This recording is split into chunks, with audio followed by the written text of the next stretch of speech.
let that friend, that neighbor know where to go when it's time to tune in to Cowboys Sports Talk and beyond.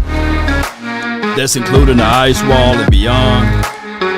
Sounds of soft souls and hits, oldies, brought to you by Cowboys. Let's continue to grind and shine. And remember, Cowboys versus Jets. We need us a get right game too. There's no guarantees in anything, but one thing I can tell you, that the Cowboys every week is a must-win game. Why, Law? Why? Well, this is the reason why, solely because of the simple strength that the NFC East, boy, we some beasts over here. Let's get it.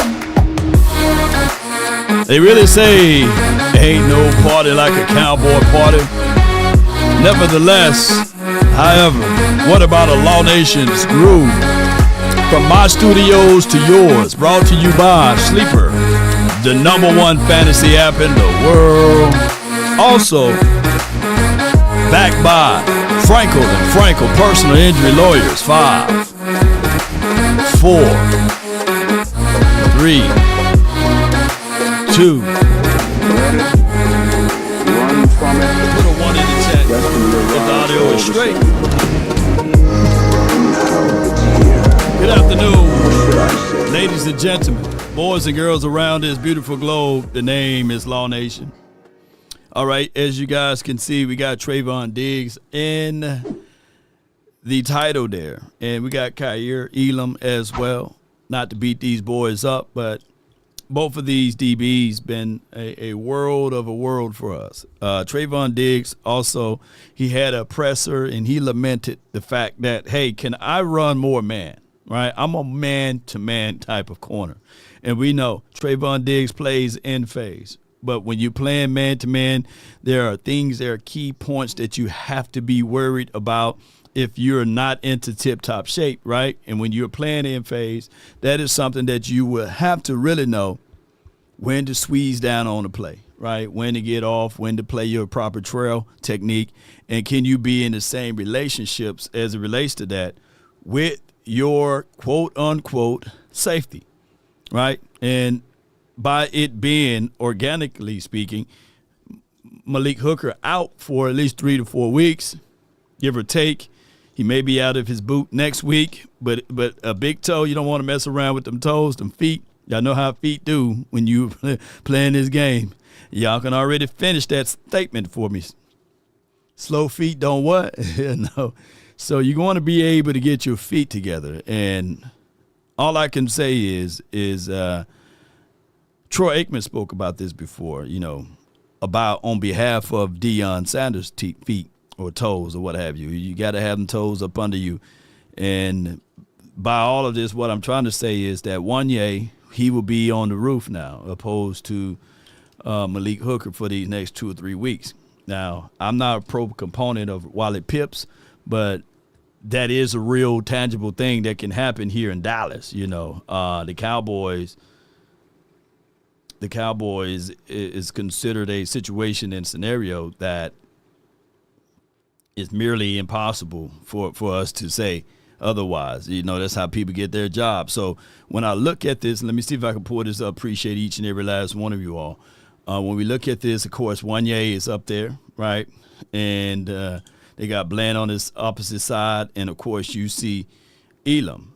So what they're going to do here, they haven't updated this yet, but what they're going to do here is move all of this around, and this will not be it. It'll be more of the situation, whereas Trayvon Diggs in the mix. But you see number 2 right here? You see Wanye? Shoot, we need him to stand tall with it. Brandy says Tyler Smith knee, but it looks like he might give it a shot. Jay Worthy, appreciate you as well, the MRI, and didn't practice yesterday.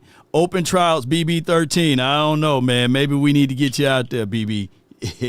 Yes, indeed. But don't shoot the messenger, ladies and gentlemen. Because the information that is here, the Cowboys got to stand tall with it, regardless of it. We're going to make those plays. It ain't like we can't catch. It ain't like we can't. It's not like we don't have our talent that, we can do. We just got to be in position to do it. And I feel like once we get in position to do it, the play is going to be made. But it's just all about being in position to make the plays. So that comes with executing the calls, being where you need to be. We'd like to see a little bit more man. Yeah. You guys played You want some more man? Yeah. Because you're historically been a man guy. Yeah. How comfortable you're doing the zone? Is it a matter of getting more comfortable? Yeah, being comfortable, being uncomfortable. Right. One of those type things. Right. Yeah. You talked about positioning. Is that because there's been a lot of guys in and out of the lineup, but just All right, so I was looking back at the 2023's Cowboys tape versus the Jets. Yeah, we beat the brakes off the Jets, right? And when we're looking back at that team, we had weaknesses, primarily at linebacker. Oh my God, we had weakness at linebacker. We had a weakness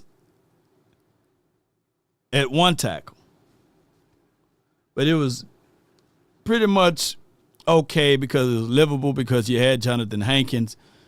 So it was one of those things, whereas the weakness of that team, we all knew about it. And for weeks, we cried about it. We rent our clothes and we were crying about it. We was like, hey, the Cowboys secondary, straight, chef kiss. Hey, Cowboys edge rushers, man, this defense, man, we start talking noise. But our one weakness, believe it or not, in 2023 on defense was the linebacker, our biggest weakness. I'm saying that to say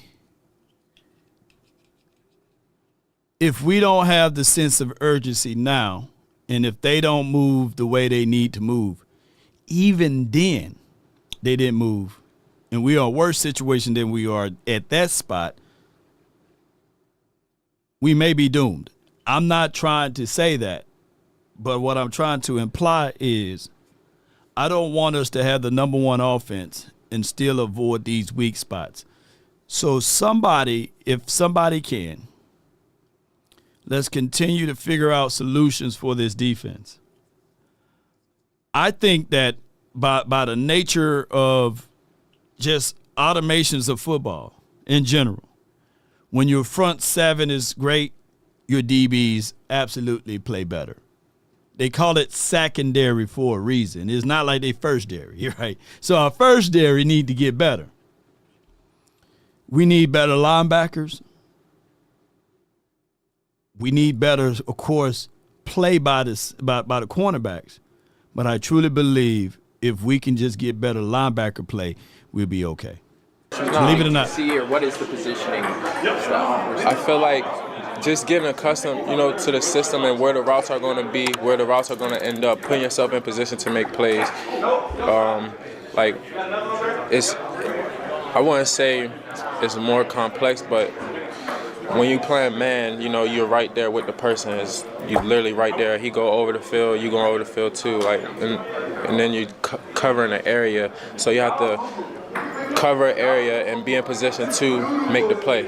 So I feel like it just comes with repetition, getting the feel for it. I feel like as the weeks been coming, it's been getting way easier, and I feel like we on our way to getting the ball and being on our way to making plays. Speaking of progress, you guys made progress in your second down. Williams hit a chunk play with these protections the previous couple of Yeah. forcing them underneath the line. What can you take away from that as far as building going into the season? Yeah, that's a good start. As far as not giving up a lot of big plays and explosives and stuff like that. That's definitely a great start. We just gotta keep it going. It's gonna work out. We got all the talent in the world. These same guys that I've been with since I've been here. And it's not like nothing changed with us. It's the same thing. We just gotta be ready and get the ball. All right, let's pick out the same. Fowler, he played with Fowler, Osa, Williams. We know that, right? And man, they giving Williams a hard time. 43, Williams, you got to step it up, dog. He's the new guy. He's new. He's new and he's new. So 4 guys, well, 5, well, he's new. He's new too. 5 out of 11, there's a little bit situation, whereas the 5 guys that's new, let me tell you who's not performing.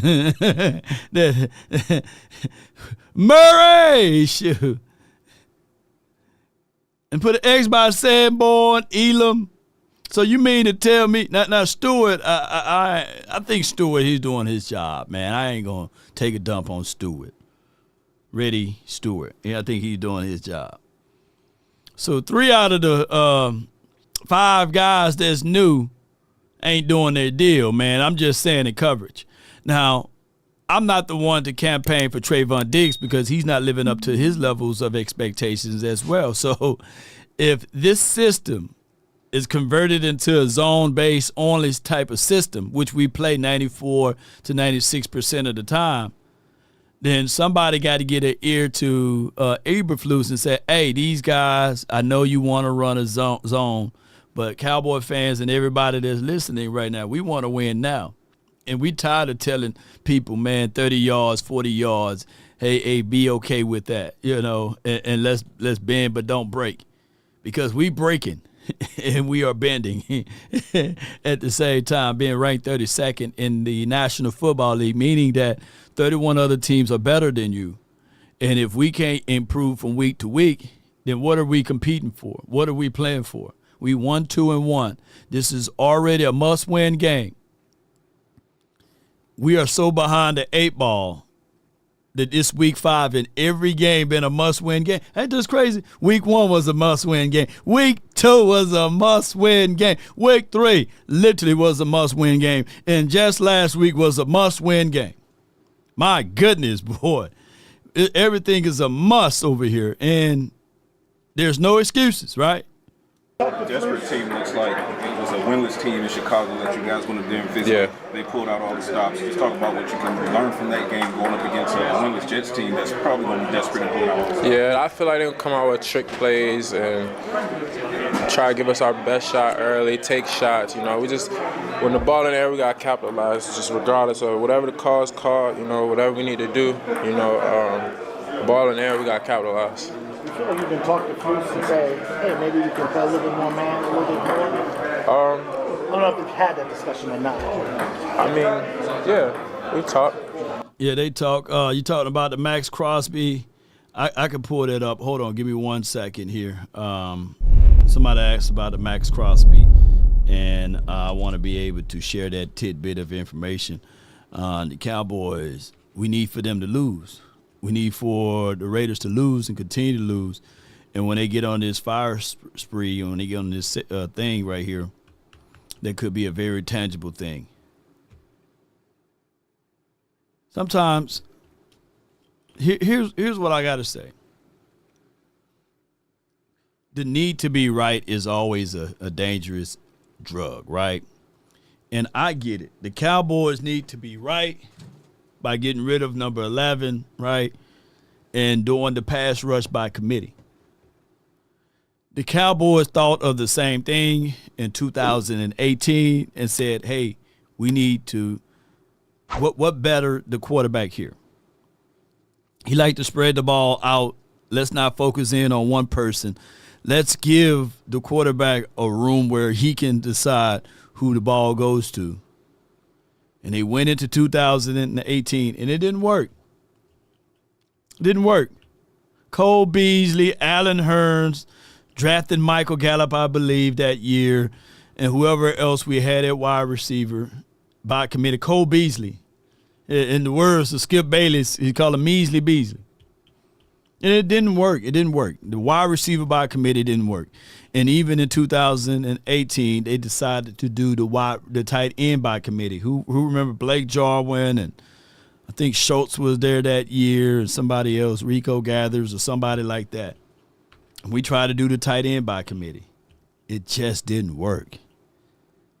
So the Cowboys decided when they were 3-5 to go make a trade for Amari Cooper.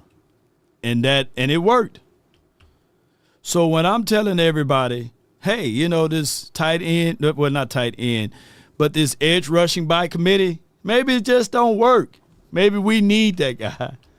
But what we can't do, and maybe the waiting for a linebacker to come around,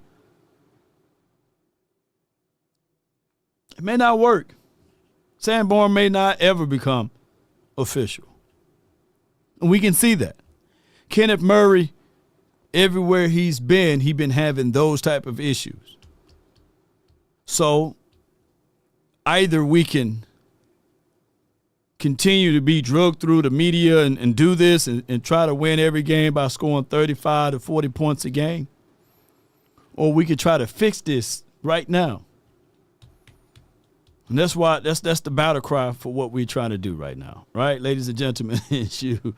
All right, so the rumor has it, trade scenario. Raiders get 2026 first round pick, 2027 second round pick, 2027 third round pick, and throw in Jalen Tolbert, and you get Max Crosby. Now, that's been rumored around. Jerry will not do that at all. And to this degree, I think the first and the second is a little bit rich and too pricey for me for Max Crosby, right? I don't think that you – and then a third, this is a trade value a little bit more north of what Parsons got almost, right? A first, a second, and then you fool around and get a third and a player? No. You know, what I would say is with this, will and deal. Maybe give them a Mozzie plus a second, but I keep my first. And matter of fact, I'm not even finna do that. I'm sitting here saying to the Raiders, we finna take on his contract. We're not finna give you first round draft picks for that. No. But I will clearly do a second and a third. I'll do a second and a third and a player for Max Crosby and take on his contract. And you can spread that second from 2026, and then the third could be 2027. Not in the same year. No. And then you throw in a player. That's what I would do for Max Crosby, you know. And I get it. He will be a dominant guy. He good on the run too, as far as an edge rusher. He's not a one-dimensional guy, and he's a complete player. I do like Max. Don't get me wrong. I think we had our chances to draft him, but we passed up on him. He got 2 sacks for the season already. He got 16 pressures, 4 hits on the quarterback, 10 hurries. 10 stops. God, dog, boy, 8 assists already. I like the 16 pressures and the 10 hurries. My goodness, that is good stuff. And for those who not aware of what his production looked like, we go to last year. He had 8 sacks. He had 54 pressures, 12 hits, 34 hurries, and then in 2023 he had 15 sacks. I think he got hurt last season or something like that, but he had 94 pressures, 15 hits. And what's the age? Can y'all break it down, his age? Let me see. How old is he? Can y'all put it down in the chat? It gives me every information, but he's 28.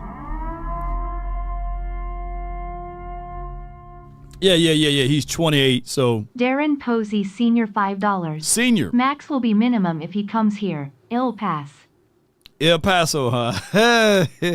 He'd be mid. He's 28. So that's about what, 2 to 3 years older than Parsons. I think he got 3 to 4 more good years on him.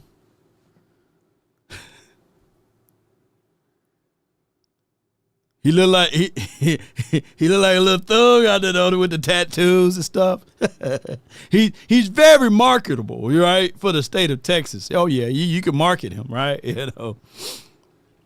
And he's a He's an all-around edge rusher. He's good. Like I say, his run grade's great out top. He's not a one-dimensional guy. And, of course, he got a little bit more size. Parsons was like 240 to 242-ish, and he's like 255 to 260-ish. So,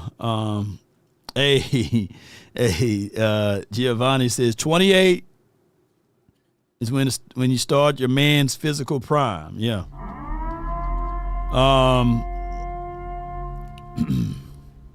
A second round plus Tolbert for Hendrickson's. Now, Hendrickson is a whole lot better, Pittman, but I think he's about 2 years older. That's the only thing. I know y'all getting bored chilling with them. I know you miss my thuggin', Doug Love. I see you, fam. But I do love these think pieces of how we can get better overall. I do love that ideology, Listen to Bland right quick. Much fewer chunk plays. Just talk about the progress you guys are making, but also the progress that you need to make effective, this week. Yeah, we definitely got to make a big step still, still letting up a lot of yards still. I like Bland. I like Bland. Bland the man. Bland the man, boy. It's all about football, boy. It's all about football. He ain't trying to look cute. He ain't trying to talk to nobody. Hey, it's all about football. $92 million contract, and you can't get an edge up a line or twist. Yeah, that's what I like right there. I want it just like that. Yes, indeed. Come on with it, Bland. Let them know. Closer, but not where we want to be. How do you feel coming out of that game? Physically more than anything. I felt all right coming out there physically, but playing wise, I was just getting back to it a little bit. Ron, you guys have one interception so far as a team collectively. Mm-hmm. Obviously, it's been a very turnover-heavy team in the past. Is it scheme? Is it aggressiveness? Is it opportunity? Where do you guys? How do you get more turnovers? Just getting tighter on our details. You got to get better at it. Just want to make plays and just being tighter on our coverages. As you guys, he said, want to get better in his plays. John Machota, shout out to him, man, my guy. Every time we do the Cowboys Collective, it gets back to the point. Turnovers come in bunches, right? And I'll never forget, he was talking about, like, how the team is going to get turnovers in bunches when we don't have the wherewithal or the energy to be aggressive and to be where our feet at. Boy, we got some super chats. Appreciate you. Yes, indeed. Shout out to you, DP Senior. Appreciate you. Bland looks like a troll. Yeah, that's what we want. We want our defense to get nasty. Yeah, don't even brush your teeth nasty. Brandy, been a member level, civil level 1. Appreciate you. Thank you so much, Brandy, for your support. That's we want it. We want our defensive players to look just like that, So, Bland did make an attempt on the ball last game. He did close. Close but no cigar guy. What I want to get at here is Cowboy Nation. They were talking about minimizing the deeper plays. And instead of it being 5 this past game, it was like 3.5. So we're improving. In order for teams to get turnovers and takeaways, they have to be taught. It's a mental mindset and process. Punch for the ball, claw at the ball, be the agitator. If you open up your washer, you see that middle stick that's sitting right in the middle. It agitates. It knocks off all of the dirt, the soil that your clothes may have, right? And some people believe that the washing machines, without it, they don't clean as good as it relates to getting rid of that loose soil and dirt. And I agree, right? You need an agitator on defense. Sometimes just being in the way, you are able to get an INT. Sometimes being in the way, you are able to scoop up a fumble recovery and turn it back. And if these guys are playing so far off, and if they're not being ultra aggressive, and you won't get that loose dirt. You won't get that loose soil. And then that's my best analogy that I can bring and bring forth to you guys. And lately, this defense been docile. I need for this defense to grow teeth. I need for this defense to grow fangs, claws, and let people know that if you mess around with us, it's about to be something to pop off. Picture me trolling. I feel you. Yeah. Imagine an agitator. Yeah. An imaginary agitator. That what fears people the most. When I'm just trying to bring home this right quick. When you see that snake and it just sitting there moving like this, and then it stops and it starts rattling its tail, you don't have to say, hey, man, look at the cute and cuddly snake. Let me put it on wear it like a chain. No, that snake letting you know, if you get any further, we're going to bite the hell out of you, right? I'm letting you know the rattler is to let you know. It's the sounds of it, right? When you see that spider, you see all the fur and the fangs and all of the eyes and legs, you're not finna say, oh, look at a cute and cuddly spider. Let me pick it up and hold it in my hand. No, you know that there's consequences for it. But when you see the Cowboys, what do you say on defense? Oh, look at the pretty bunny. The cute tail is so fluffy, so nice. Can I hold it? Let's stop being bunnies, man. Let them know we got teeth too, man. Let's stop being cute and cuddly. Let's give us some warning signs or something, man, so we can fight back.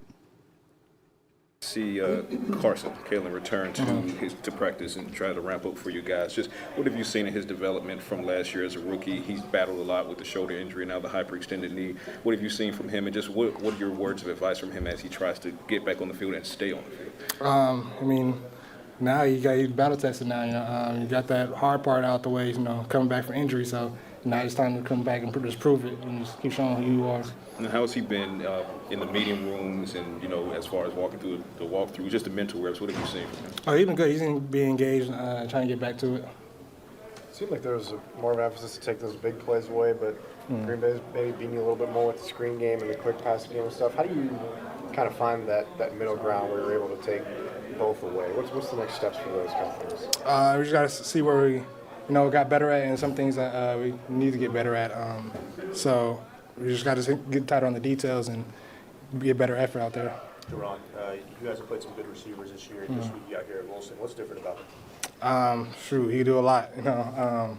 You got to go get the rock, and they're going to give him the rock. So a lot of targets going to be out there. So the rotation that you had, you and Duron and Kyer last week, you and Trayvon work back. What are the pros and cons of that kind of thing? I know if you could, you wouldn't be out there for every play. But are there some benefits to not just get a breather, but watch things from the side? Just different things you get to see on the sideline, that you can't always see on the field. So it's that good part of it, but the hard part is also sometimes, getting in the rhythm of things in the game, so it's different flows of the game. Do you envision being on a snap count again this week? I don't know. We got to see. Yeah. You weren't able to take the field against the Bears, but as one of the leaders in this locker room, what's some of the biggest takeaways that you guys can take from Chicago? That was a winless team, a noon game on the road that you can take into New York, a winless team on the road, a noon game, to help avoid that kind of outcome again. Keep them winless teams. So that's the biggest thing right there. Don't try to give them that hope in the game. Try to keep that momentum for us and keep it going. What can you take from facing Jalen Hurts in Week 1 to facing another kind of scrambling quarterback like Justin Fields? You got that threat. Got to keep him in the pocket. So you got to do better at that and just stay tight on our coverage so we give him not being comfortable back there. Yeah, you can tell he don't talk much. You can tell. That's a good thing. Here's my thoughts on what he said. There's two ways. You can look at a team that haven't won a game yet. Either they can be extremely desperate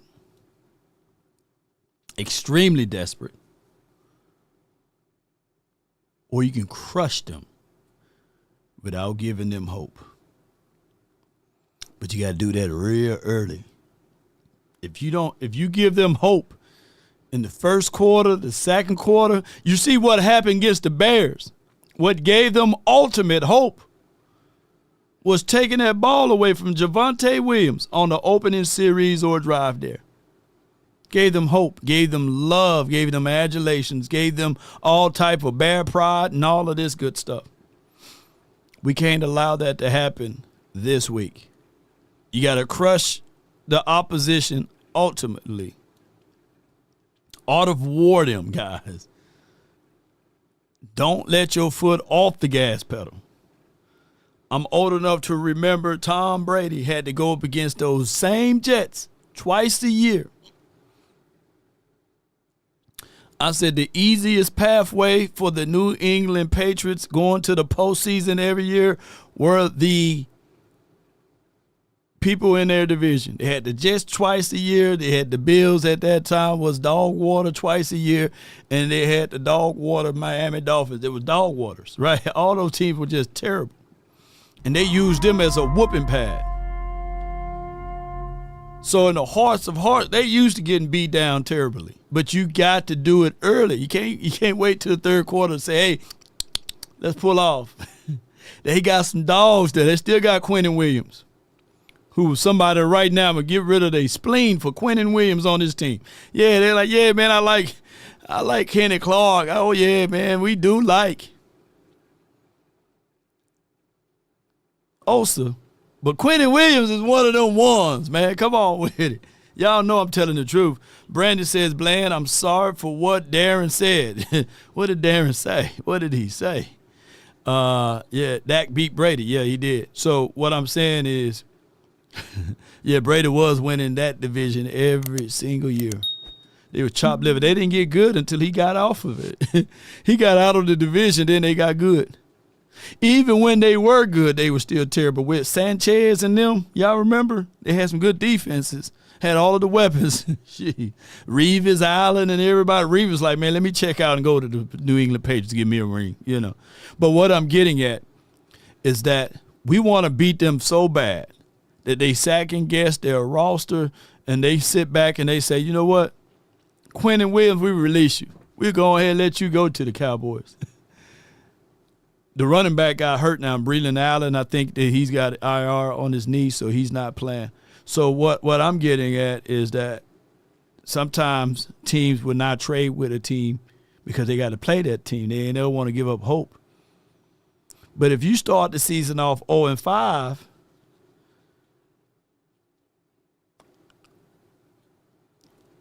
Jerry, I know you don't want to get up off one of them first-round draft picks. But I'm going to tell you, going into next year, there's not a Quentin Williams or somebody that's going to give you Quentin Williams type of productivity. Jerry, you'll be a genius, man. You'll be a genius. And we can still have Osa. Man, we can have Osa come in as a damn third spot. I want to win, baby. Can you imagine Kenny Clark and Quentin Williams? And then Osa, by the time you get tired of him, by the time you get tired of them, you put in Osa. Shoot, why not? Listen to what Toxic Tom said. Why not? I want that label. Man, the Cowboys bought their Super Bowl. Yeah, I want to buy it. Buy it. Best way you can buy it right now. Don't be scared, Jerry. You're not promised to see your 90s. Right? And we don't want to see you running this team in your 90s, boy. Jerry Jones, the only guy that we know that still talks about the 90s, and if he fool around and make it to his 90s, shoot, that'd be crazy. Meaning that all of his success was when he was in his 40s and haven't got back to his success until he got into his 90s. And we still talk about the 90s. That'd be crazy. Crazy math, too, by the way. I know you guys run a lot of vision zone. Yeah, so let's listen to Kenny Clark or CFT Rome. Shout out to him, man. Yes, we're going to listen to him next. But y'all get what I'm saying. We got to figure this out. Let me see if I can put this up. Here we go. was just trying to contain him, but I mean he got a hell of an arm too, so we got to do a good job at rushing him, but also just being smart when we rush him. Hey, how do you feel like as a whole, as a defense, you guys are understanding this game? I think we are understanding it well. I just think at the end of the day we got to just get better at our communication and just lock in on the details. Did it feel like you guys were getting better as the game progressed against them? Yeah, it did. And then boy, Dre Matter says, Clark fan talk. Damn! Hey, man, you crazy as hell, man. I needed that laugh, man. Boy, you crazy, man. Yes, indeed, boy. Y'all killing me with it. Where my guy at? Yeah. Fourth quarter, the fourth quarter and overtime kind of got away from us. I mean, it's all types of ups and downs during the game, but definitely got to be better. He's a great runner. He can run inside or outside. They can get him out on screens. He's explosive. He can run behind his pad. So he's an all-around back, a guy that's very talented. How's that challenge when you've got a guy like Hall who can get that, and then you got Fields who can get out of the pocket? Is it a little bit like facing Philly in that first game? Yeah, I mean, I think they top 3 in rushing and top 3 in yards per carry. So they doing something well over there, and they got 2 guys that's very elusive. Justin Fields can run behind his pads, and Hall. We got to do a great job with those guys because they're explosive, both of them. Is it about rush lanes when you face guys like that? What's the strategy? Rush lanes, being physical, and rushing smart, but also being able to get after them, stay on edges, and just being relentless at the end of the day. It's going to be a lot of extended plays, and everybody got to be running to the ball, and just expect that. No doubt. So that's Kenny Clark right here. KC. I mean, he so far for the season, Kenny been playing pretty good for us. I don't see any problems looking at his skill set and what he bringing to the table. I know for sure that the Cowboys, when we look back at everything that was given to us, it's workable. But we can't get satisfied.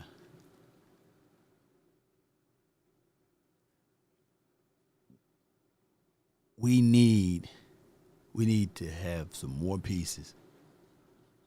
We can't get satisfied. Law Nations, we can't get satisfied at all. There's too many areas where we can improve at. And Kenny, finally, when we do this all the time. Offense get going, defense trash. Defense get going, offense trash. Running game get going, no wide receivers. Wide receiver get going, no running game. Defensively speaking, DBs get going, oh yeah, it's good. Edge rushers get going, yeah. Now, edge rushers get going, no interior play. Now we get interior play, no edge rushers. Jerry, you can put together a complete team now. Doesn't take a rocket scientist to see this. There's only a few moves that we can make to better this team. Don't it look pretty knowing that we got the number 1 offense? Don't that look good? Veteran cornerback or safety would you bring in? I think that at this point, I think our safety room is okay if we use them right. I'm not having no ill wills for Wanye. Got to give him a shot at it. I think our safety room is okay. Here go the Jerry Jones-in-law, right? But our cornerback, I'll bring in a veteran cornerback. The safety is the last line of defense.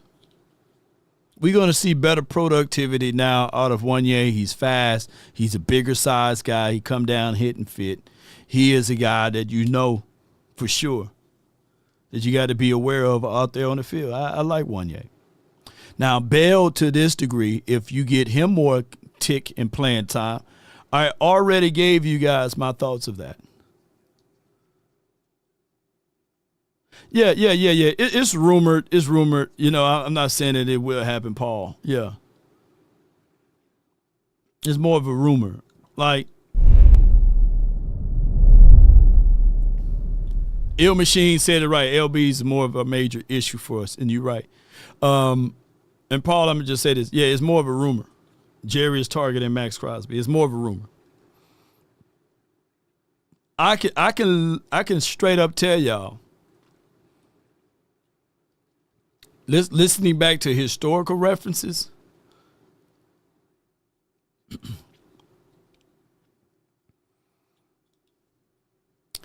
historically speaking, to anybody that we want to get mid-season and we all cry for them, it don't happen. It never happens. It literally never happens. Like, there'll be some breaking news that we'll get a Crosby. His name would be, it'll be just like this. Yeah. It'll be just like this. Breaking news, the Cowboys signed Jack Crosby, from the Buffalo Volunteers, Walmart edition. Normally that's what's happening. And then they'll say, hey, back in 2021, he had 3 sacks in one game, and that's how it is, and I hate to say that. But unfortunately, I'm just trying. We're back, Cowboy fan VI. I see you. Normally, this doesn't happen. Like, this will not happen, right? Sure. They'll fool around and pick up the kicker Crosby and say, yeah, that's the guy you want. And my guy, Brandon Aubrey, looking at it like, why are you bringing in a kicker? And that's just how it goes. I think back to that talk with our safeties. Donovan Wilson is not a bad safety. He's not. He's better when you play closer to the LOS. Matt Eberflus don't know how to use Dono. And he putting him in positions where he's not winning. That's why we in the situation that we are in. And normally how this happens is that when a player get hurt or injured, that new guy come in, and then the Cowboys realize, oh, we got us a real one. I digress. He can't run. Yes, indeed, he can't run. Let me go listen to the rest of this. Appreciate each and every last one of y'all. Into a smart rush when you're playing a mobile quarterback. Just understanding the rush lanes, understanding who you're rushing with. If a guy if a guy makes an inside move, make sure you're replacing him on the other side. Just being smart that way. Just understanding who you're rushing with on the side of you. How would you say No doubt, man. That's Kenny Clark right there, ladies and gentlemen. Sleeper is the #1 fantasy sports app. It pays to know sports. Pick more or less on top players. Your first pick is on us, so start winning now. Play in Texas, Georgia, Minnesota, and 27 more states. Pick anytime across all sports, pregame or live. Over 10 million players are already on Sleeper. Make your picks count. Score up to 1,000 times your cash. Join today. Get up to $100 credit using code LAW. Call your. Be sure to use promo code LAW and get $100 deposited match up to 100% of that when you download Sleeper and use promo code LAW. But we got a specialty that's going on now, which you'll get a free $20 entry. So $20 on me, man, when you use promo code LAW is what I'm getting at. So see, we all been doing such a good job with them. They decided to throw $20 into the mix. So that's more coins for everyone. So I appreciate each and every last one of you all for tuning in. Yeah, Dono, why won't Jerry just trade him? Ooh, wait. That's a good point right there.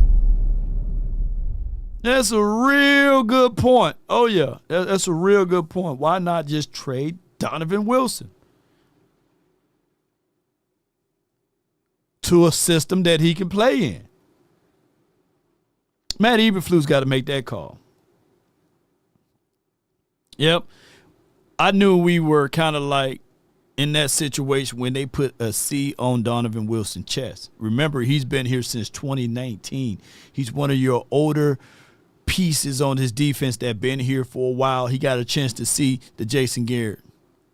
He got a chance to see Mike McCarthy. He got a chance to see Papa Rob Marinelli, Chris, whatever that last name guy, Chris Richards or whatever, you know. I'm about to say Calvin Richardson, but Chris Richards. He got a chance to see the birth of Al Harris, so he got a chance to see a lot of things. So they want to hold on to Donovan Wilson. We like our guys. He's an imprint, WLOG. Yes. Jets ain't going 0-5. Trust is from Johnny.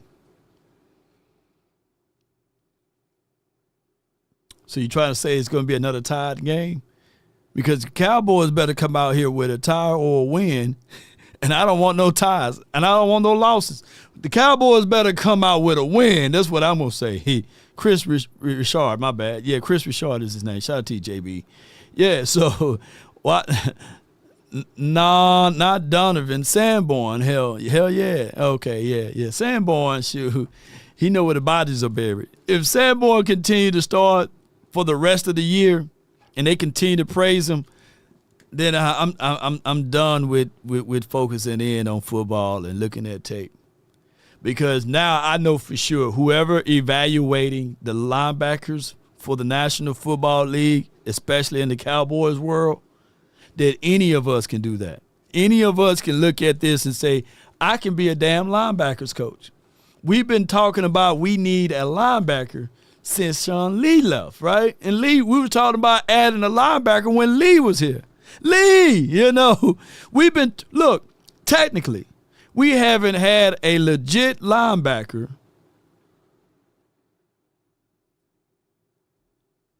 Let's go all the way back. I'm trying to make sure I say it right and correctly.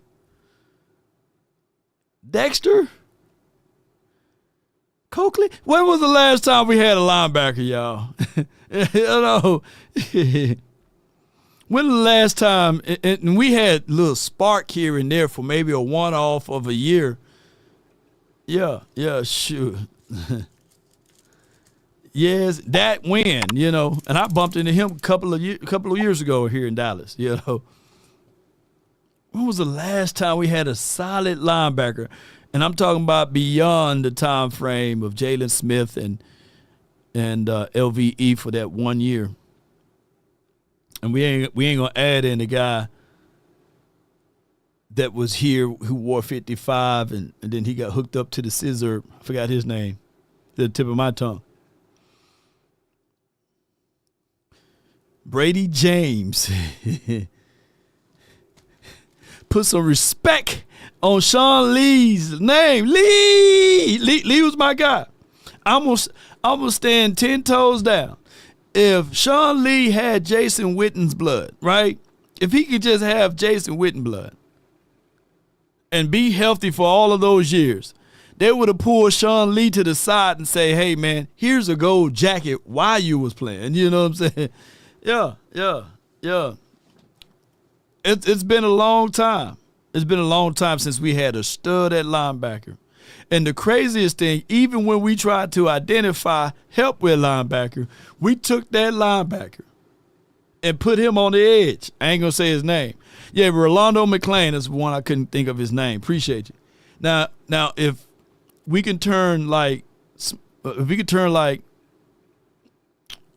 drug usage out, off, then he would have still probably been here. You know what I'm saying? Keanu O'Neal. Oh, Lord.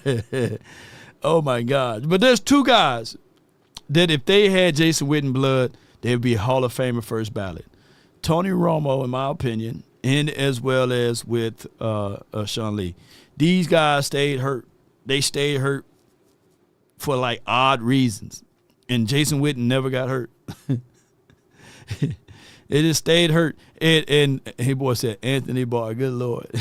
Shout out to Anthony Barr. It's crazy. These guys just stay getting hurt, man, and hurt bug. All right, let's talk about Carson's, man. Let's bring him up. They got a chance to do an interview with him.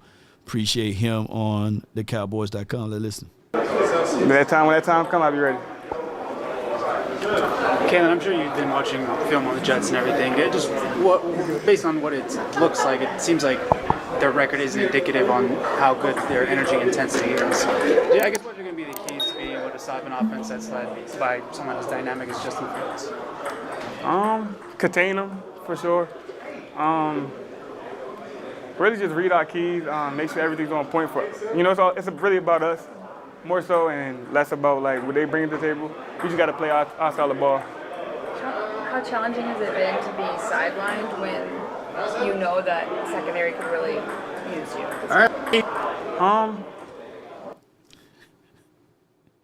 Y'all know I gotta be me. Y'all know I gotta be me for a second. This brother got the jailhouse neck tattoo, man. And with the prayer hands, like, what's going on?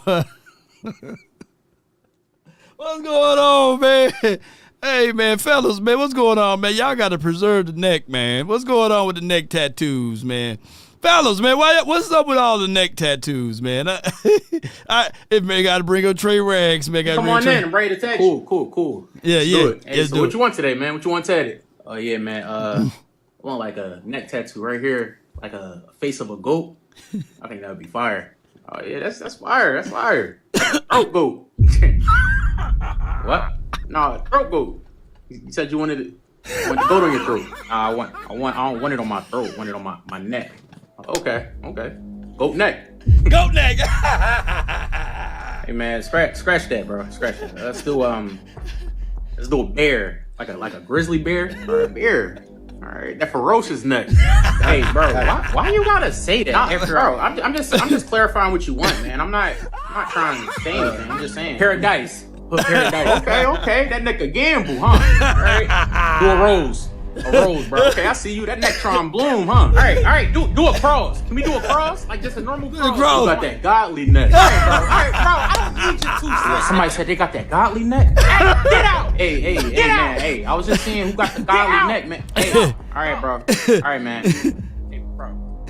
I don't need the sentences. I ain't mean nothing by it, bro. I was just saying, bro. Hey, listen. Just put my name. How about that? Put my name. That's all I want. Can't say nothing about that. All right, just your name. Cool. TRA. Trey. Cool. All right.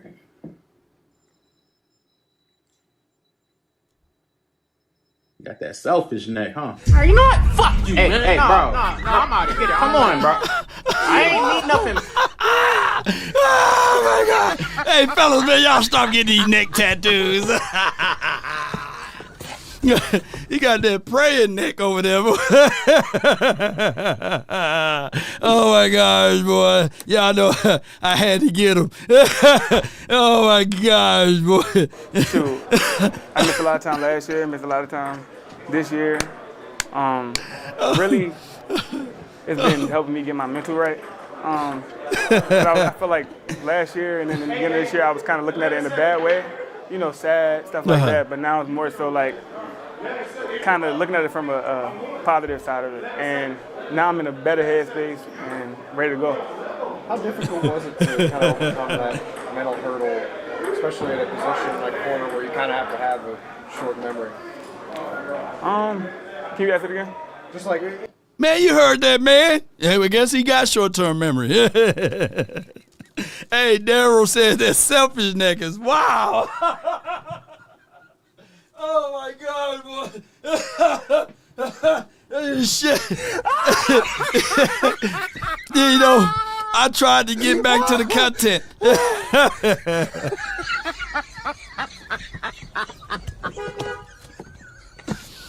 Man, some of the people now that are watching this, man, I'm gonna cover my neck tattoo up, man. Law ain't finna get me. I'm finna cover some of y'all cover y'all necks up right now. Oh my God, Lord, give me a praying neck, boy. Jeez. All right, man. I know that's a new trend. Everybody getting neck tattoos and stuff like that. But if you're going to get it, man, shoot, make sure you get the prison tattoo neck, man. Make sure you don't get it that way, though, bro. Come on, man. He got the Rico hands up there. He got them grandma hands up on that neck, boy. Come on, you got to get that one redo. You got some money now. You got some money now, man. Let's just redo that neck tattoo, man. Let's redo it. In terms of the mental hurdle to, like you were saying, feeling happy and confident again, how hard was it to get back to that point? It was real hard. Real hard. I say just, you know, we America's team, so, you know, you on the internet, we always on the internet, you know, just reading the comments, seeing all that stuff. Like, we human, too, so you see all that stuff. Yeah. So just really kind of locking in with yourself and, like, not listening to the outside, the media, none of that, just really focusing on yourself. I think that got me to having the mindset I got now. What did you take from sitting to the side and just kind of watching and learning? What do you feel like you've taken away from that aspect of it with the new coaching staff? Really just, like I told you, just the mental side of it for me. Like, it's not about... Oh, Johnny said that old Harriet Tubman neck. The Harriet Tubman hands. Oh, my gosh. Reconstructed neck. Boy, y'all gonna have every guy that plays for the Cowboys with a neck tattoo after me. And to be fair, Max Crosby, I think he got a neck tattoo too, I believe, on that photograph. But man, Law's tattoo parlor talk, baby, let's get it, you know. I see you. All right, let me get back, folks. Let's get recentered, boy. It's still somebody probably be listening to this while they at school. So let's get back to it. Yeah, let's get back to it. Come on. Nobody else other than, like, the team, but, you know, outside of that, like, the mental side of it for me was, like, the biggest jump I took. And that's why I feel so positive and ready where I am now. Like, from the outside, like, we see some of the coverage busts, and it's easy to be critical, but from the inside, when you see that happening, what goes through, like, the mind of a player watching that? I mean, it's always a reason why, you know, something busts, or so obviously you know the defense, you know who's supposed to be right there, or like what's supposed to happen. So you really just you know your keys and stuff, so you know what's supposed to happen. Is it always helpful to be able to watch that and then know, oh, I would have done this differently, or position? I feel like I don't look at it necessarily like that.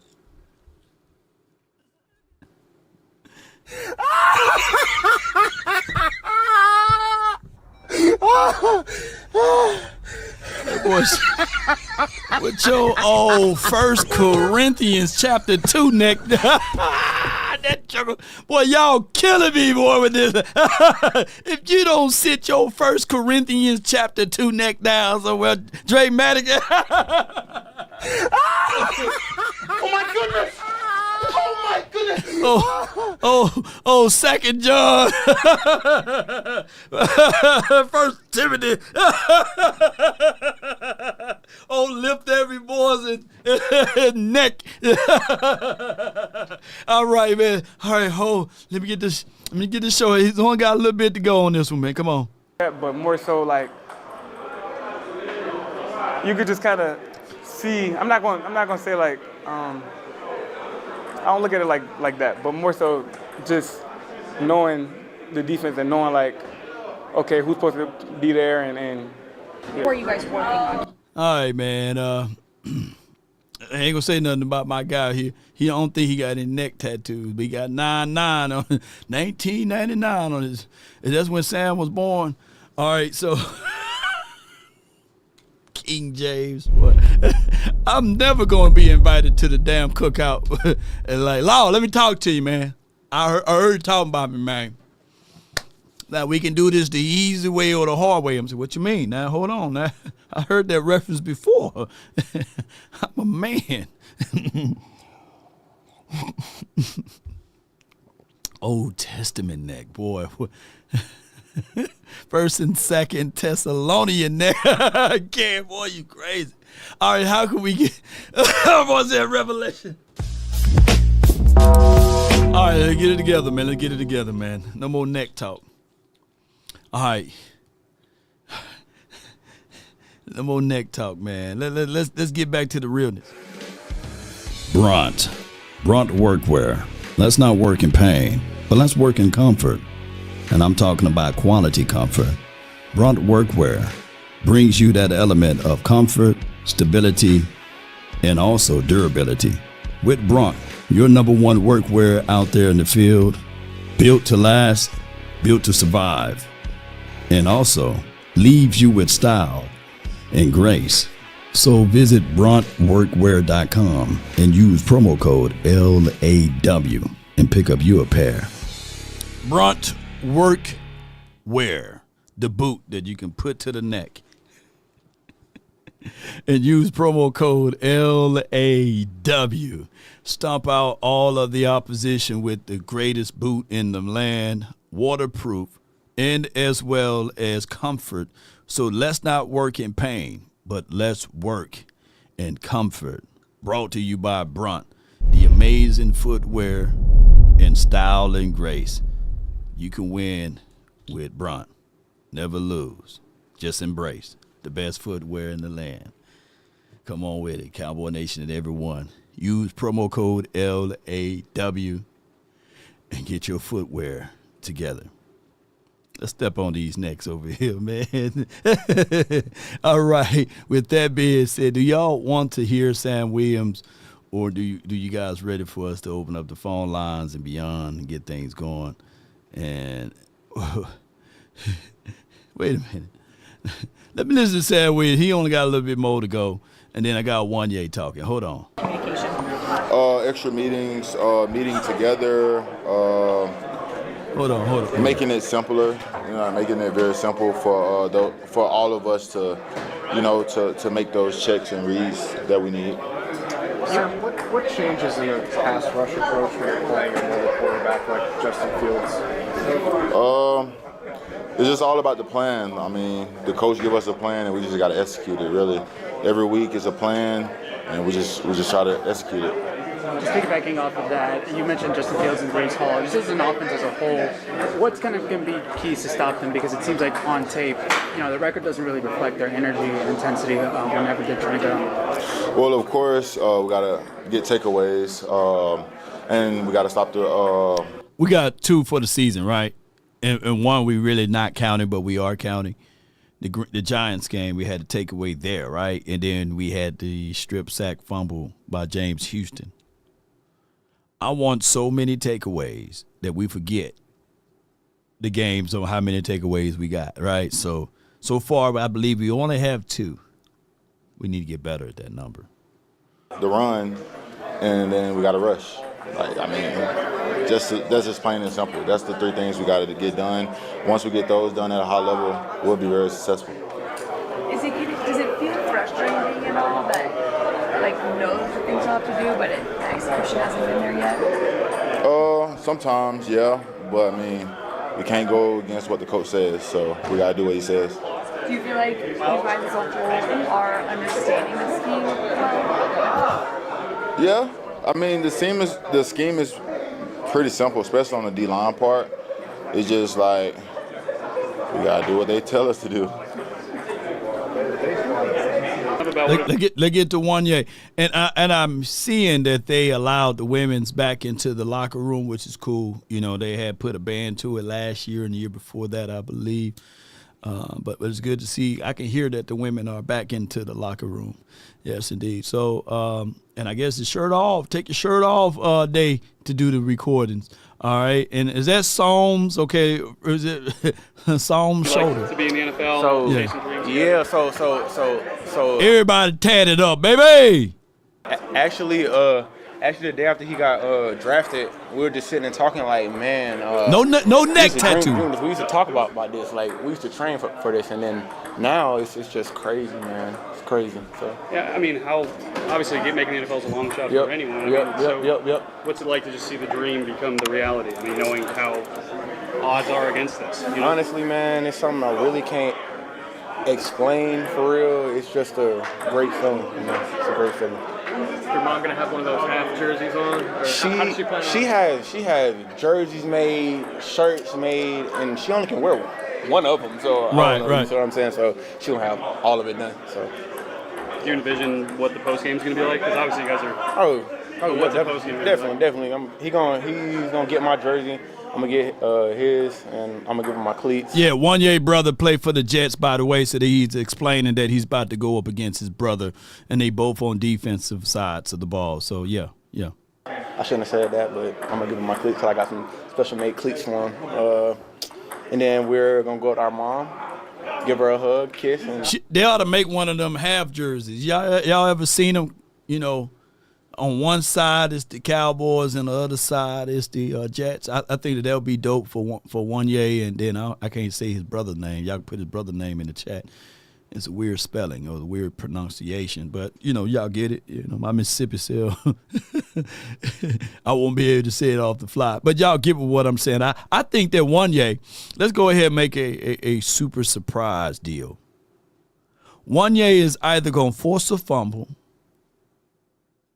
or he's going to have him a pick in this game. I can just feel it, that he's going to have a breakout game, and that it's going to seem as if, though, number 2 should have been already starting. I think number 2 is going to have a crazy game tonight. I mean, on Sunday. Yeah. you know what I'm saying? She's probably gonna cry, but it's worth it. Special make cleats for him, so. Yeah, so I'm gonna wear them, but I'm gonna give them to him. Yeah. So, Does he got like his name? but I can't tell. I Gotcha. can't tell y'all yet. I can't tell y'all yet. That's fair.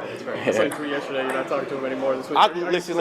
Listen. I lied. I talked to him yesterday, but it was not smiles though. I was just answering his questions and like yes, no. But yeah. It's done from here. Yeah. I'm gonna talk to him probably Saturday night. I'm actually probably gonna go see him for a little bit, just give him a hug and tell him bye. How excited for you the opportunity to start with the league career? Probably. Yeah, man. It's something I've been practicing for. Obviously, I know my role. I practice like a starter every week, so this is nothing different. It's nothing different. So. That's what I like to hear, man. This week is nothing different. I think Wanye got that dog mentality, and let y'all know, the half and half jersey thing. I think that with Wanye now in the seams, I think that he brings speed element to the game. I think that he brings big hit capabilities. And yeah, appreciate everybody, man. Hold on to me. Hold on. Let me go ahead. Make sure everybody here. Okay, good.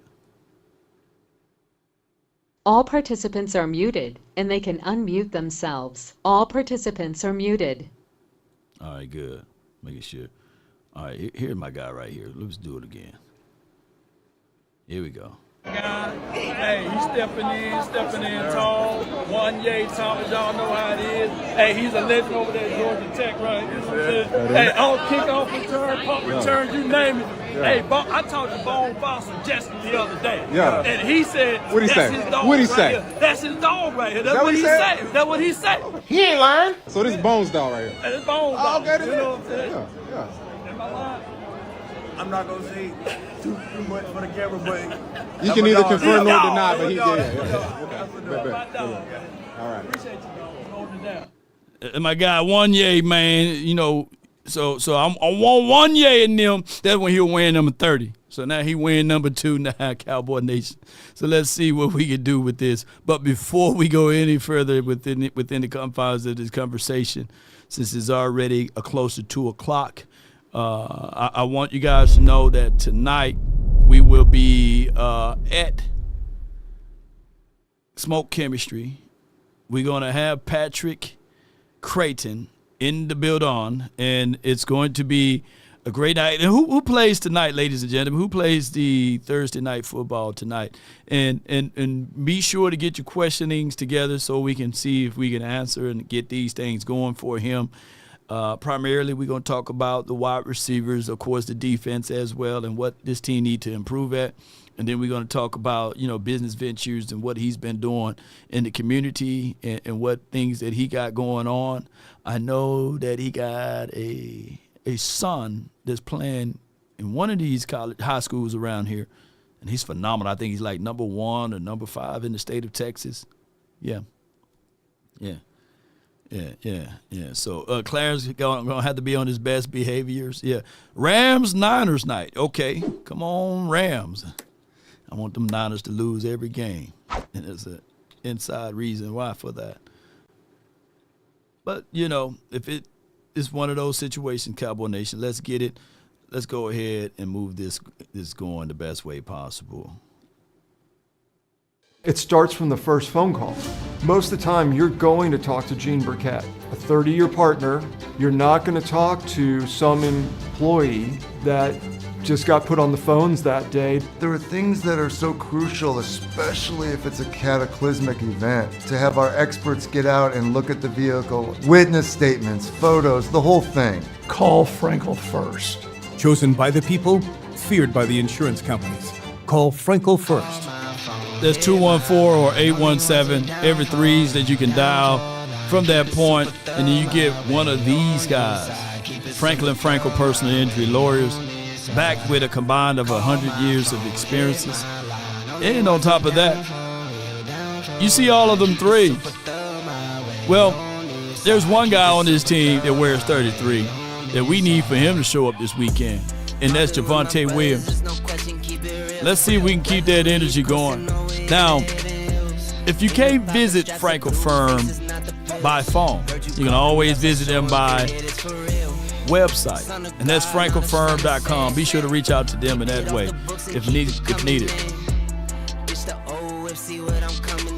My hotline for your mind, 657-390-7391. First person I got in the build on is from the 214. You're live, Darius. Talk to me, man. Well, I'm going to keep my little points brief because it's really only one reason why I called you. Okay. Really. But so I'm gonna keep the rest of these points kind of brief. Now, you played an insert yesterday with Moose Johnson. Moose Johnson is a Hall of Famer, correct? Correct. Hall of Famer. He had my dog is a Hall of Famer. It's funny how Moose came back and said, I think Moose. Hold on. Moose? Hold on. Before we get some clarification, is Moose? Is he in the Hall? He at least in the ring. He's in the Ring of Honor. He in Ring of Honor. Yeah. Ring of Honor. He up there. You know what I'm saying? 3-time Super Bowl champion. Basically, we get the gist of what I'm saying. Yeah. So he basically said, "Hey, this Dak right here, I've never seen him like that." So that's what he said. Yeah. I ain't never heard Moose say that. I didn't hear him say that and then repeat it. So we came to the same conclusion. That's a whole Ring of Honor. Yeah. And we came to the same conclusion. So people I don't want y'all to think. So people be having an issue with some of the stuff that I be saying, and I guess y'all don't be believing me when I be saying certain shit. But it's that's a whole Ring of Famer, Ring of Honor. Yeah. And we came to the same, and we came to the same conclusion. Hey man, Daquavius, that's what I'm calling from now on. This Daquavius, he's a different individual right now. You know what I'm saying? So, and I already gave you my points, the other day. Now, this is what I'm gonna say. If you notice, whenever I call in, I'm only talking about football.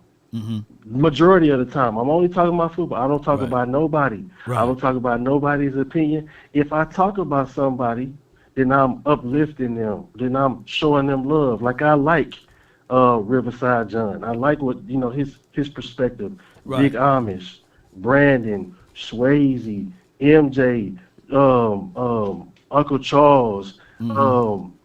It's a bunch of people that I'm showing them love. Right. You see where I'm going with this? I have an issue.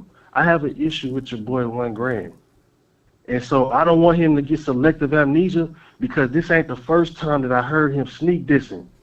Well, I'm gonna need $1 I'm gonna need $1 to come to the front of the congregation because once again, he sneak dissing again, unsolicited. I didn't ask for his opinion on my opinion. Damn. Because I know you listening. Pull up, man. Can you please? Well, according to the Rolodex, he's the next guy on the line, believe it or not. Oh, okay. Now that you said your piece, what I'm going to do here is fair and balanced. I'm going to mute you, and I'm going to hear his side of the story, right? And then we going to bring both of y'all on together at the same time. Is that fair? Is that fair? Okay, all right. And then we're going to put the olive branch out there and these sorts of things, because at the end of the day, I want us to have some good energy going into the Jets land. So hold on tight for me, bro. Hold on for me. Yeah, all right? Now, with that being said, here's the great thing about this show is that when I'm out and about, there's literally people that know you guys by name. Y'all got y'all own community within the community of law. Believe it or not, when I'm out somewhere, people hit me up and say, hey, man, I like to call her MJ, man. Even though sometimes he get this and that. Hey, man, I like Poindexter. And they try to replicate or emulate what you guys do. And literally, if I can say, man, if I had like a camera on me 24/7, people really care about you guys. It's crazy. It's crazy, but in a good way. All right. I got, and then I had somebody hit me up, weeks ago about 100 grand, and they wanted to send him some money, It was the weirdest conversation ever. But that's just how it goes, because we are one big family and people know you guys. It's crazy, right? Via Law Nation. But I love it. I got 100 grand from the 201 with the plan. What's good with you, man? Hey, man, asking you shall receive, man. I'll pull up anytime. I ain't scared to pull up from nowhere. I'll pull up game. I'll pull up, it's nothing. He said, pull up on me. Oh, my God. Come on, man. All right. Hold on tight for me, Dad, man. But you want to say anything before I let Darius on? Listen. You spoke about Dak. It's like you talk out of both sides of your mouth with Dak. Okay. Dak has always been like this. I don't want to hear y'all say, "Oh, Dak just turning around and he's but he's been like this, man." Yeah, I mean 2023 Dak. That's what get me. That's what get me. That's what I don't understand. Like this. What are you talking about, bro?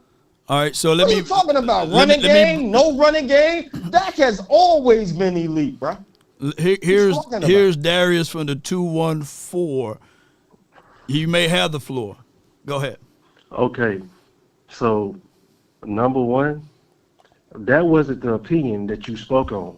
So I'm gonna address that as well, and I'm gonna try to not do overdo myself when I'm explaining this to you. The first opinion that you commented on my opinion, unsolicited, I didn't ask for it. I don't care about your opinion about my opinion. I don't give a fuck. Let me calm down. Okay, so the first thing that you said about my opinion, as I was talking to Law, when he was asking me to give a grade on Eberflus, and my grade on Eberflus was a C-, because I could see how his defense could work. Yes, his ass right now, but I can see if he gets the right people. I remember that. Go ahead. If he gets the right pieces, it's funny that Lord, but here we go with that shit. Go ahead. I can see how if he gets the right pieces, how it could work. That's why I gave him the grade that I gave him. That's me. That's my opinion. I don't care about what you feel about my opinion. I didn't ask you. So I don't understand why you always got an opinion on my opinion, because I did not ask you, sir. So the next thing with Daquavius, as I'm gonna call it. Next thing with Dak. So you telling me that Dak has always been this way? Sure, I'll give you that. What I'm telling you is I'm seeing a different version of him. My opinion was always, if you give him, this is the issue that people have with that, and I see it as well at times. In big games, I don't see the same in the past. I have it because we just went through two big games, the Eagles and the Packers. Dak went the fuck off. He went off on those two games. In the past, in certain big games and in the playoffs, you wouldn't see the same side of him at times. That's just me being objective. But I always seen the potential for him to do differently. So now I'm seeing that.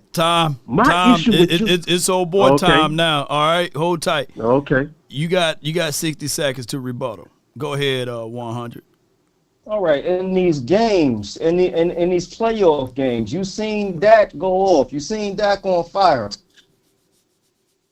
You also seen a running game go off last week as well. And those playoff games, we ain't had no running game. He had to do it by himself. We also see what Dak looked like when other guys step up. They stepped up the last game. We didn't see that in the playoff game against the Packers. CD didn't even step up in that game. And we also seen it week 1. Dak was on fire. CD dropped them balls. And they tried to blame week 1 on Dak. That's what I'm talking about, bro. You need other guys to step up as well. Jalen Hurts ain't got to do shit. And they say all he do is win. When other guys are stepping up and holding it down. Our defense needs to step up as well. They don't get off the hook, bro. Our defense is Barsudu garbage, and you talking about pieces later on. We don't have later on time with Dak, and that's why I got at you. We don't have later on time with Dak. We gotta win right now. You gotta win now. So Darius, what rebuttal you have to 100 grand in closing, and then 100 grand, what rebuttal you have to him in closing, and how we can all get this thing going the best way possible. Fam, we not even, this is why I think you halfway slow. We not having a conversation about football, fam. I'm talking to you because you talking about my opinion when I never asked for it. Do I gotta say that 3 times slow so you understand it? Because it sounds like you half-ass retarded. I just told you, I don't give a fuck about your opinion, about my opinion. Me and you, we not having a conversation about no football shit. That was between me and Law. I don't care about your opinion about nothing. You don't exist to me. Shut the fuck up talking about me, fam. I don't care about you.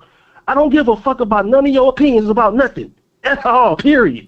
So I'm not even finna address all that other shit that you talking about because we not having that conversation. Overall, I want the best for the Cowboys. I want the best for Dak. I'm not a Dak hater. I don't hate on Dak. I need him to keep performing the way that he is doing. I need Eberflus to, I want to say keep doing what he's doing, but get better. I need us to get shit. That's all I give a fuck about. I don't care about you. Leave me the fuck alone and stick to your topics. You be talking a lot for 30 minutes about nothing, and then he asks you for your point. Ain't nobody told you, I'm gonna tell you. Nigga, get to the point. And stop wasting time up here, man. All right. 100 grand. Final argument for 100 grand. You got 60 seconds. Hey, look, I'm not even gonna go back and forth with all that other stuff because it's the internet. So I'm not gonna go back and forth on all that stuff. Anyway, man. At the end of the day, we both want the same thing at the end of the day. Mm-hmm. You feel me? At the end of the day, we both want the same thing. We just see it in different ways at the end of the day. And that's all that is, bro. You know what I mean? That's it with that. Most certainly, man. I'm done with that. It's the internet. I ain't gonna go back and forth. It's the internet, dog. This stuff gets recorded. Okay. So we can go. We can end it So bygones be bygones. From this day forth, you ain't gonna mention Darius, and Darius ain't gonna mention you. We good. It's all about the Cowboys, whoever we got to face off against, right? You know, we are family, right? Right? Everything good? We have a healthy decorum. No more of bantering between y'all two, right? Right? 100 grand! 100! I'm here. Okay, you said, man, I ain't finna say that now. So what you got against the Jets then, man? Lord have mercy. What you got, man? Who gonna win this weekend? I ain't got no smoke for him, man. Oh, we got no smoke, okay? No smoke pod. Okay. All right, so so with that being said, are you ready to give you a score prediction, or you want to wait till tomorrow, Friday? You know, we'll wait till Friday. We can wait till Friday, but we gonna smoke the Jets, man. We better smoke the Jets. All right, man. I'll tell you that I right now. appreciate you for calling in, Chief, and I hope all is You well. already know. Appreciate you, bro. I'm Thank good, you. bro. Yes, All indeed. right.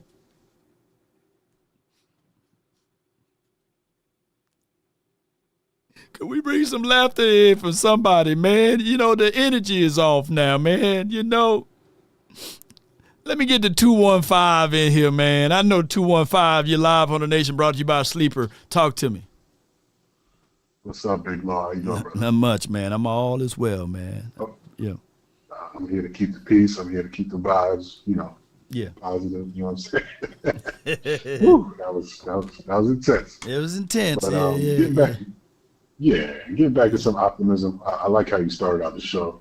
And I like how you said that you appreciate the chat forums and different discussions on get rid of them picks, man, and bringing in a Crosby or something like that.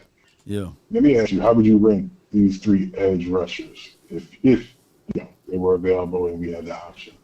Crosby, Myles Garrett, Hendrickson. Y'all may not. 1 and 3. Oh my God! All right, so Myles Garrett is a slam dunk. I would bring him in just because of his familiarity with Texas. He grew up loving the Cowboys and these sorts of things, and he's a pure dog, right? He's good. He's the best edge rusher in the game, and he can stop the run. He will fit right on in. Matter of fact, I would tie up a few players, right, and donate them to the Cleveland Browns. For to have a Myles Garrett. My second order of choice would be Trey. I think Trey would fit right on in. He would fit right on in with the family of the Joneses. It would be a marketable piece. I think that he would be a good situation for us. The last guy on the list would be Crosby because of the simple fact he's a little wild, right? And some of the things that he liked to do, like smoking the cigars on camera and stuff like that, and he's a little wild to that point and to that degree.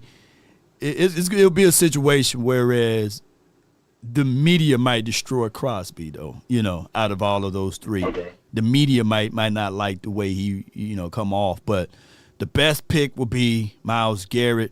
My thing would be is he's by far their best player, right? They had the number one defense in the National Football League, primarily because of him. I don't think that you can get him for cheap. You're going to have to pay him his salary plus give the Browns 2 first-round draft picks too. So it's going to be a situation that way. Gotcha. I just wanted to mention, you see the area code. I got some Philly ties. I went to school in Philly. So I listen to, all NFC East Talk Radio. Mm-hmm. Just to let you know, man, once they heard Crosby was not happy, everybody in Philly is talking about getting Crosby. So, Jerry, please do not allow that man to go to Philly. The Eagles will make they'll make one other trade before the trade deadline. You can book it. They're going to make one other trade. Yeah. Didn't believe it. Yeah. So I feel good about Sunday, Law. I think I don't know if this is a hot take, but I think we're going to get a breakout game from October. Breakout game. Okay. I think GP going to get a little occupied with Sauce. And I think they're going to target Tober. I think Tober going to have like at least 3 big-time plays. And hopefully we get the young boy Blue up in there. And what's up with Solomon Thomas? Like, is he MIA? Here's the deal with Solomon. Mm-hmm. He had the same type of deal that happened with Osa, where these guys start off literally fast and they kind of dwindle down. I think that as long as we keep him in as a rotational situation, that game that he had against the Giants, if Solomon Thomas didn't have that performance, we lose to the Giants. Sure. So I want people to understand that your rotation on that D-line is very pivotal. So you might see sprinkles of Solomon here and then sprinkles of Solomon there, but he's never going to be that guy that give you consistent play every game, unfortunately. But it's a good problem to have, believe it or not, because we waiting for Osa to have that drawdown on his production, right? And it normally happens around November, December, And then that's when Solomon is going to rise. So that's how I like it from that aspect. I do like our rotations at D-line. And I'm still trying to get that part better. If it was me, if I was the general manager, if the Cowboys hired me as the general manager just for today, I'm on the phone right now with the Titans, and I'm bringing in Jeffrey Simmons. I'm shopping away that second because they had a second and a third round. That's what they seeking to get in return. I'm doing that. Yeah. I'm doing that immediately, you know. But we're on the same page, bro. Yeah, I got 31-17 Sunday. 31-17. If that number hit, man, I got something special for you, bro. Appreciate you for calling in. Appreciate it. Have a good weekend, bro. You as well. Yeah, you guys get what I'm saying? Like, I'm calling immediately. And I'm saying, like, you don't get these type of opportunities. A second and a third round draft pick. Is that what the Titans literally said that they would do that? And then you got to take on the salary. I'm doing that. But, Law, we already got interior guys, so I'm bettering my best. Have you ever heard of Cup runneth over? It's the same stuff, but just run it over. I'm getting better in my spot, in my position. Yep, from the 813, you're live on the Nation, brought to you by Sleeper. Talk to me. 813. Hey, Law, is that me? I'm up. Yeah, you up, and then Swayze next from the 908, All but right. you up. All right, thanks a lot for answering my call, man. I'm a long-time listener, first-time caller. Appreciate you. I just want to run a bit chess switches on the board for the defense, and you can just tell me your thoughts about how you feel about it, and I'm gonna hang up after that. Oh, sir. So I feel like Dan Quinn kind of messed us up with Michael Parsons, putting him on the edge full time. Michael Parsons should have been more of a linebacker rushing at the quarterback. Now, with that being said, James Houston and Jadeveon Clowney be the edge. I feel like we should move Donovan Ezraku to the linebacker beside Okashan and Marquise Bell, and have Wanye and Leopold as the safety. And we can take Sanborn, Donovan Wilson, and Hooker and put them on the special team since we have a problem with tackling. Yeah.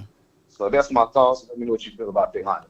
And then after that, after they played it for a couple weeks, they can see where we could use a pick if it's on the edge or if it's on a corner. Because I know they putting big hype on one of the corners that's coming back, and he's still hurt. But go ahead. Man. That's it. Thank you. Okay. Great point. Great observation. It will work. I'm not going to shoot it down. But we need to trade one piece to make that work. And it goes back to Jeffrey Simmons. You switch this team to a 3-4 team. I can clearly see Donovan Ezraku as an outside linebacker. I know that Sam Williams, he's not as springy as he was before the ACL, but he fits right on in as a 3-4 to that degree. Fowler can play you some 3-4s too. He's considered an outside linebacker. Yeah, this can absolutely work. It will be a hybrid team now. They're scared the hell out of a lot of people. And Jerry got this mindset of, hey, you know, I like 4-3 defense too. So you got to understand, although he's the de facto coach here, but he's the general manager, and I think that this team shies away from 3-4s or what have you, but technically it will absolutely work for us in that particular point of view. I would have to see whether or not Donovan Ezraku got any good hips to cover in space. That's been a problem with us and these sorts of things, as far as guys that played edges and that can be a linebacker. We got to see if he can cover. If you look at what worked with Matt Eberflus is when he had a young Darius Leonard, shout out to him, he have the same framework as Donovan Ezraku, right? They have the same build or what have you. So that probably could work. And if I'm trying to minimize the snap reps or the counts that Murray is having and Sanborn is having, then I'm doing it. I'm doing it every day. I'm trying to figure out a way. And I see Il Machine likes Izzy. I mean, not Izzy, but Ezeraku at linebacker. Yeah. So it's quite possible. And here's where we are at, and this is a conundrum. And Mears can cover. Oh, yeah, we got cover. We do have some people. Shamar James can cover, right? But he's more downhill linebacker than he is in coverage, though, by the way. Here's my other thoughts. This is a conundrum. It takes, technically, 2 to 3 years for a defense to get its feet settled in from the philosophy and picking up guys that can fit your scheme. The problem is we don't want to wait 2 to 3 years. We're ready to win now mode, right? And if you do that, you have to hold on to Flus and give him a real shot at being the DC here for 3 years. A lot of people are already out. A lot of people are already out on Flus.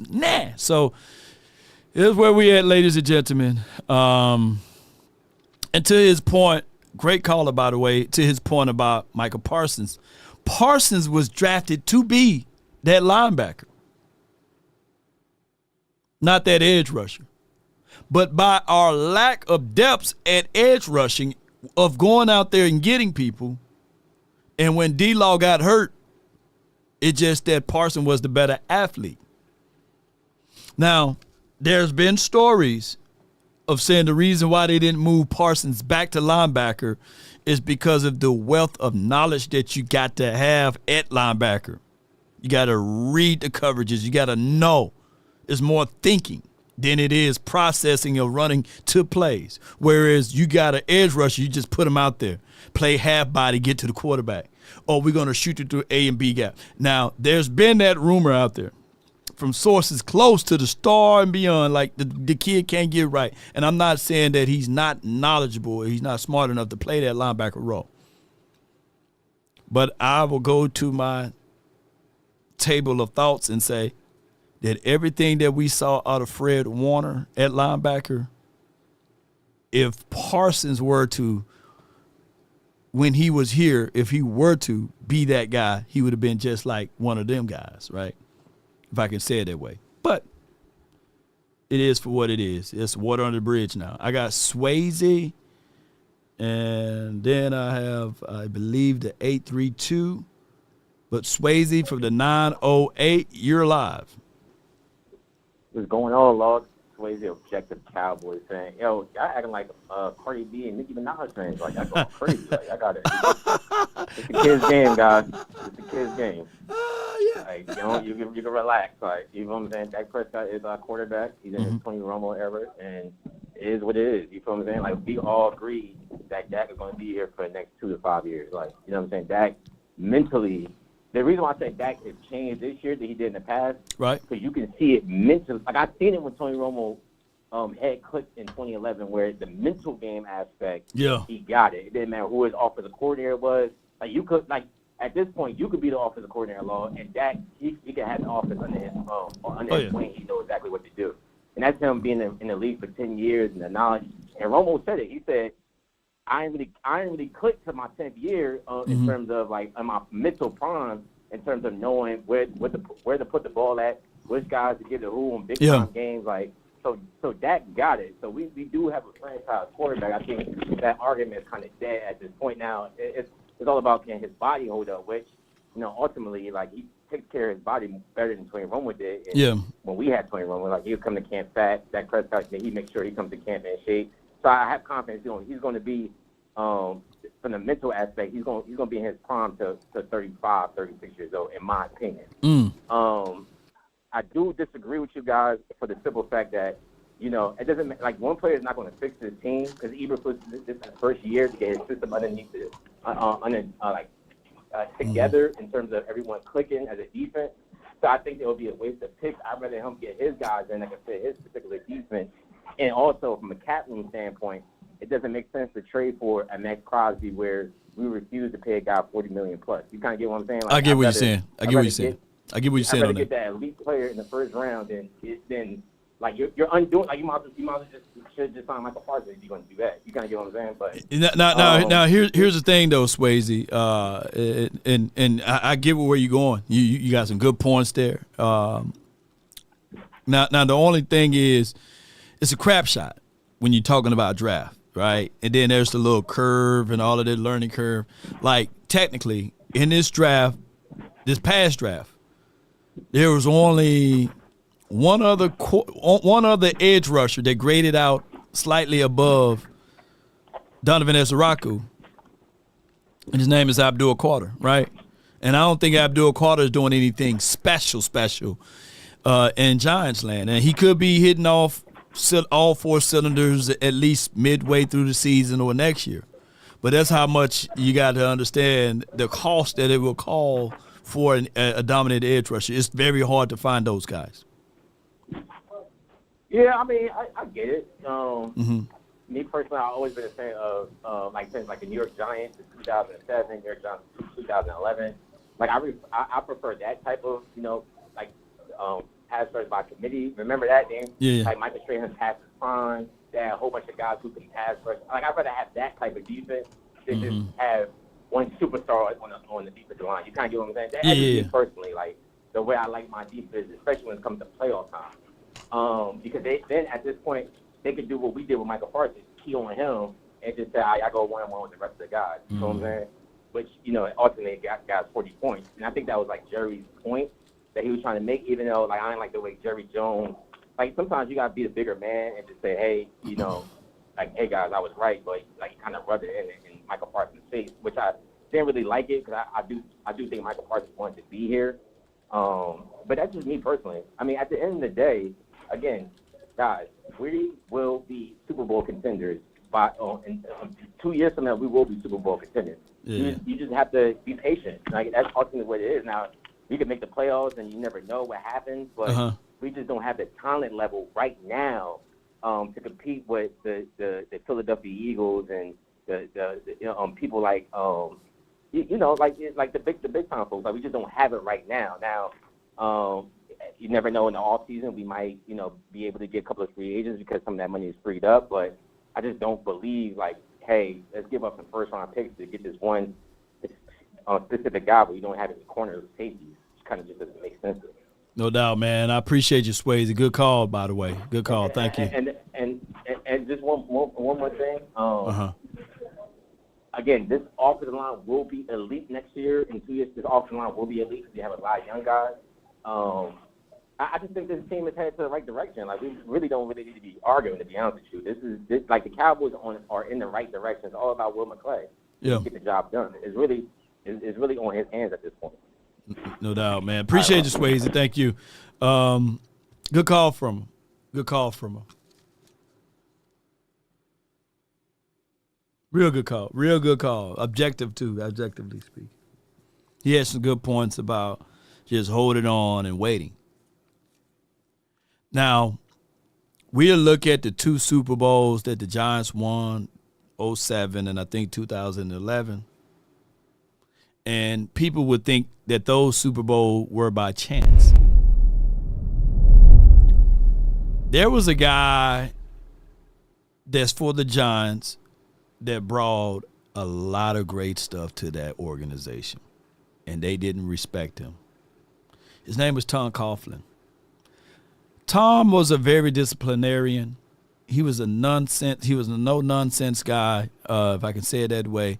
Like, I remember going through like his speech on if you're on time, you're late. And he would find guys. They didn't like him. Michael Strahan, all of those edge rushers. He was very disciplinarian. He's been with that organization for 12 years, 12 seasons. They always were a team that either they was really good or they're really bad, though. But he was a disciplinarian. People feared him. There's no fear in Dallas. Our defense, I don't think that Eberflus will have that autonomy, right, to be able to bench certain players, to get the best out of them, and put in other guys to run his system. And we for sure don't have 12 years, 12 seasons for that, right? And it took time. It took grit. Boy, I almost had a parade when they got rid of Tom Coughlin. I like, yeah, get rid of him, get rid of him. Throwing it outside for all of those years. Giants were really good, man. People fail to realize that. I think they went to the Super Bowl in 04 or something like that too. They're really good, man, but it's one of those things. Giants were really good during that stretch, and to that degree, the other guy, he was going through his growing pains, and he was really good for the Eagles. What's his name? Now he's the coach over there in Chiefs land. Boy, we had a break when they got rid of Andy Reid, isn't it? When they got rid of Andy Reid, I was like, yes. But then I was like, no, they end up winning without him. Shoot. But they should have kept Chip Kelly. I was liking that. Yeah, keep Chip Kelly. So it takes time. But what we try to do in Cowboys land, we would see something and jump on it. And we don't want that it takes time type of conversation, because we spent and spent a lot of times watching growing pains happen. We ran off a good defensive coordinator. All we had to do is flip it around. All the Cowboys had to do, if they wanted Jason Garrett for all of those years, for 13 years, 13 seasons, is flip it around. Our offense, pretty much during the time frame Jason Garrett was here, always, and you can argue with yourselves, always finished top 5, top 10, and it's because of Tony Romo, by the way. But our defenses during that time frame was trash. All we had to do, if they didn't want Wade, because Coach Wade got 2 Super Bowls, been to 3 since we got rid of him. And his defense been class personified. And to this day, we still looking for defense. Coach Wade Phillips is a real damn good defensive coordinator. If y'all were to tell me, right now, you can have Wade Phillips, Mike Zimmer, what's the coach name? What's the guy over there? And Dan Quinn. Give me Wade Phillips. Only under the capacity of being just the defensive coordinator. Just the defensive coordinator. We get rid of Ray Phillips, and we historically been looking for defenses ever since then. Defense been our Achilles heel ever since then. Jason Garrett, 8-8. Never. Monty Kiffin, trash. Rex Grossman, Ryan Grossman, all the Grossman, trash. I'm not Rex Ryan, not Rex Grossman, but y'all get what I'm saying. Rex Ryan, Rob Ryan, all of them trash.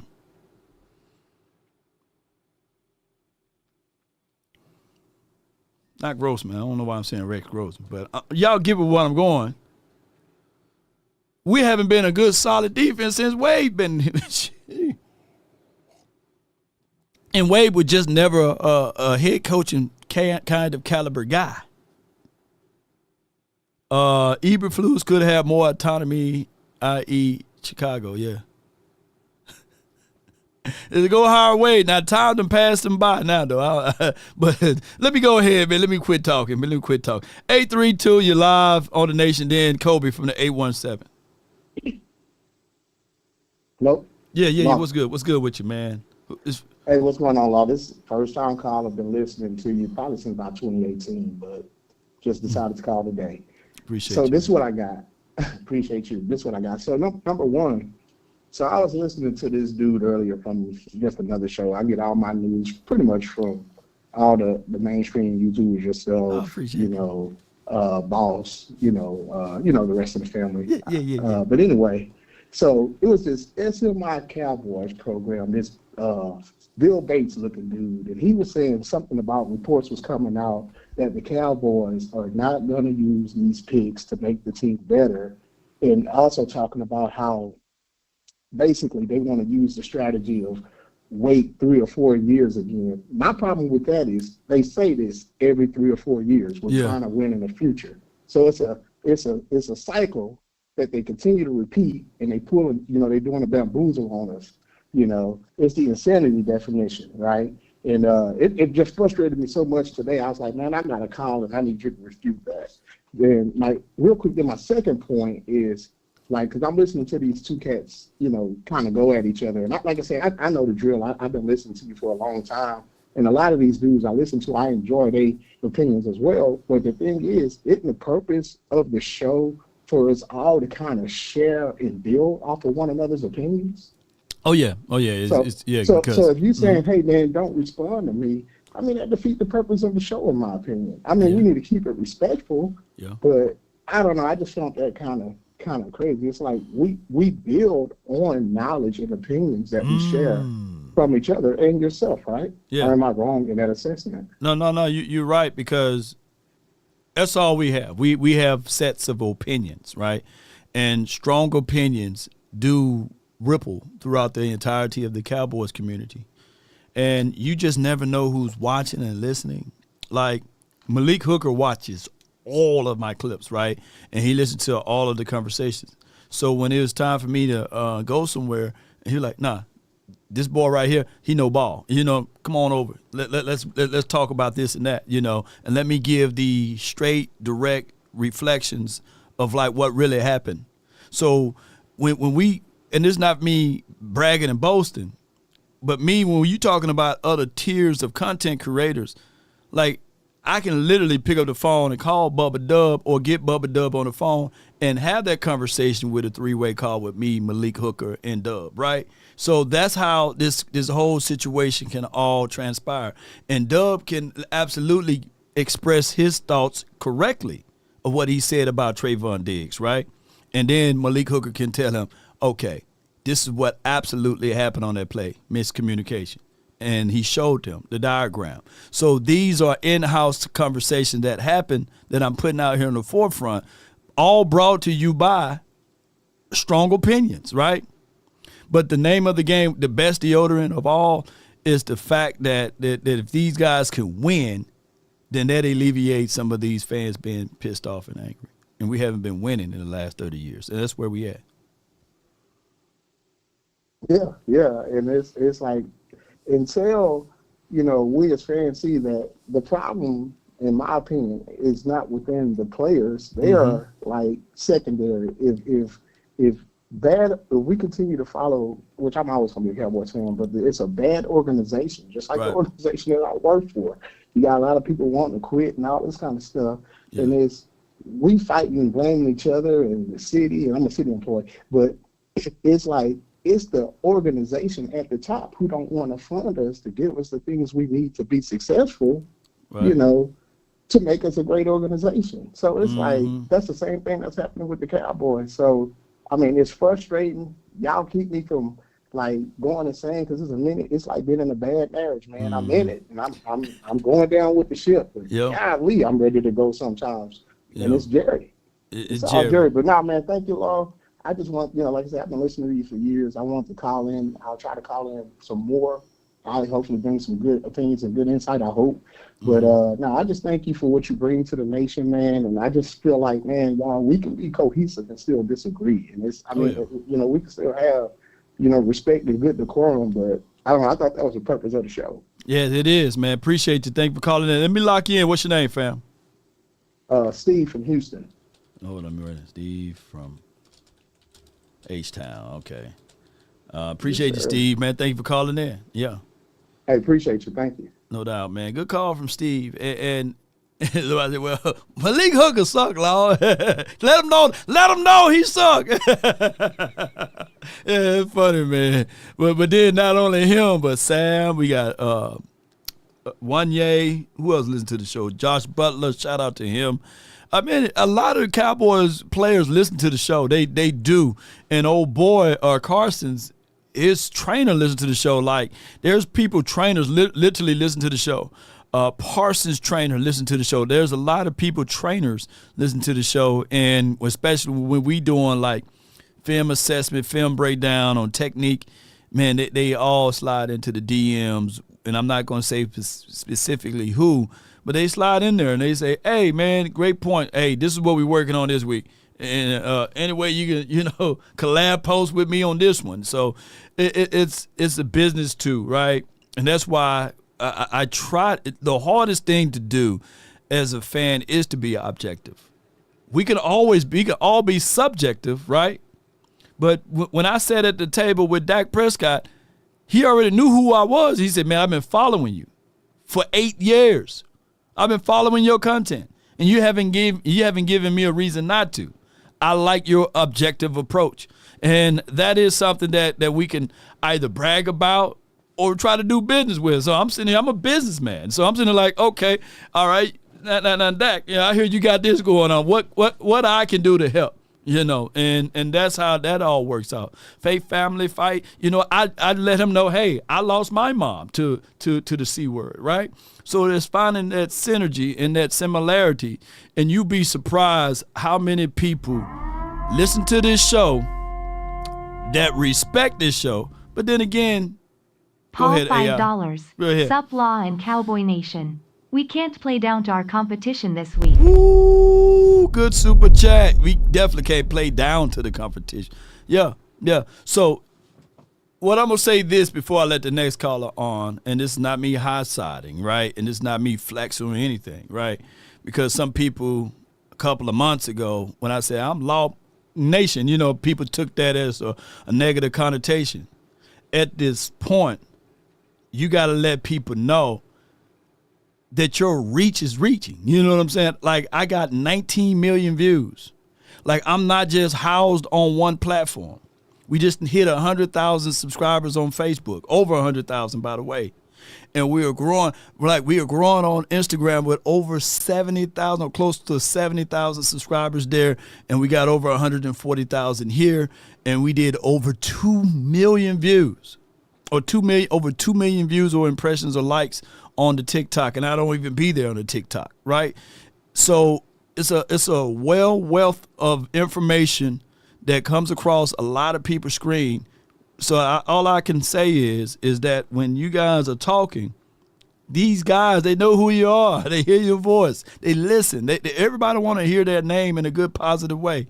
And I try to be objective as possible, but with opinions. You got to know this. Those convinced against their will is of the same opinion still. That's how it always will be. And that's how it's always going to be. I got Kobe from the 817. You're live on The Nation. Talk to me. What's up, my brother? Yeah, what's good with you? Man, I just want to say, man, appreciate your content, man. Thank you for your channel. I love how you use it and allow the nation to come on here and voice their opinions. That's honorable. You know what I mean? We able to come on this platform and pick it back off of what you got, the knowledge you got. I love that, man. You know what I'm saying? That's great for the nation, right? It's interactions. Right. We see you at these events with the players. We see you at Clarence Hill. We see y'all. So when we talk to you, it's like we talking to somebody on the inside almost. Even though you're on the outside. Yeah, on the outside. It's like we're talking. It's talking like we talking to somebody on the inside. So I just want to say I appreciate you, man. Yeah. I ain't gonna get on here and do a bunch of cussing and all that. You know what I mean? I feel you, man. Yeah. I got a point right here, man. Just to pick it back up off that last caller, a couple calls ago, he said something about the 3-4 defense, and I think the last time we truly ran the 3-4 was with Bill Parcells and Wade Phillips. Yeah. Which were like the early 2000s, and I don't know if we had the personnel to really run a 3-4 defense. I think we switched to the 4-3 when Kiffin came. I think we switched back in like 11 or 12, and that's when we had Ware, and he stood up, and we went back to the 4-3. But I don't think we don't have the personnel to go 3-4. Now Matt Eberflus ran some variations of hybrid 3-4. He did it last year, even with the Bears. Okay. But they had linebackers like T.J. Edwards. I know he came from the Eagles, but he's a tackling machine over there, and he ran pretty good. Before they got rid of Roquan Smith, he was a very such a guy that you could put in the middle of the field, and you could do variations from there. So when Matt Eberflus got his pieces, of course his defense is going to look better. But when he got a guy named Sanborn, who's craziest part that he come from Matt Eberflus' system, but he wasn't the starter there. People fail to realize he was coming off the bench. Now he's the starter. Man. He's the starter here. So there's going to be a drop off as it relates to his skill set and what he can and can't do. because he's not technically a piece. He's a, what do you call that, supplement? Right. He's a fill-in. Right, Yeah, he's a fill-in. He's a supplement. So he's supposed to be a gap exchange to when Overshown get here. But what I'm trying to tell the front office is that we can't start sitting back and waiting for these guys to come here, because the other level, because Jerry trying to sell stuff. You know what I'm saying? I'm selling you hope that it's going to work its way out, because he's ultimately Jerry. That's a con and pro of Jerry. Like Jerry, I don't believe that he's a bad guy, but he believes in himself so much that I'm gonna take. If I tell people, go back, listen to that documentary. He took $800,000 of his own money that he scraped together, and rolled the dice. And roll the dice on buying some land. And that's how he tries to operate his business. And I mean, you can call him crazy all you want. You know, he's a billionaire, man. I don't think he needs to be our general manager. And it don't take a bright, intelligent person to say that. You know what I mean? Yeah. We need a GM that knows the game of football, know how things are supposed to be ran. You know what I mean? And can move money around and do all that. But Jerry don't want to get his hands out the mix, man. I understand that. Kobe, you right here. You're an entrepreneur, right? You and your father business, right? If I'm not mistaken. Yep. One phone call can change your life right now. One handshake. One handshake and say, hey, I got an account. We got over 150 properties, and we want Kobe. We want Kobe and company to get these accounts.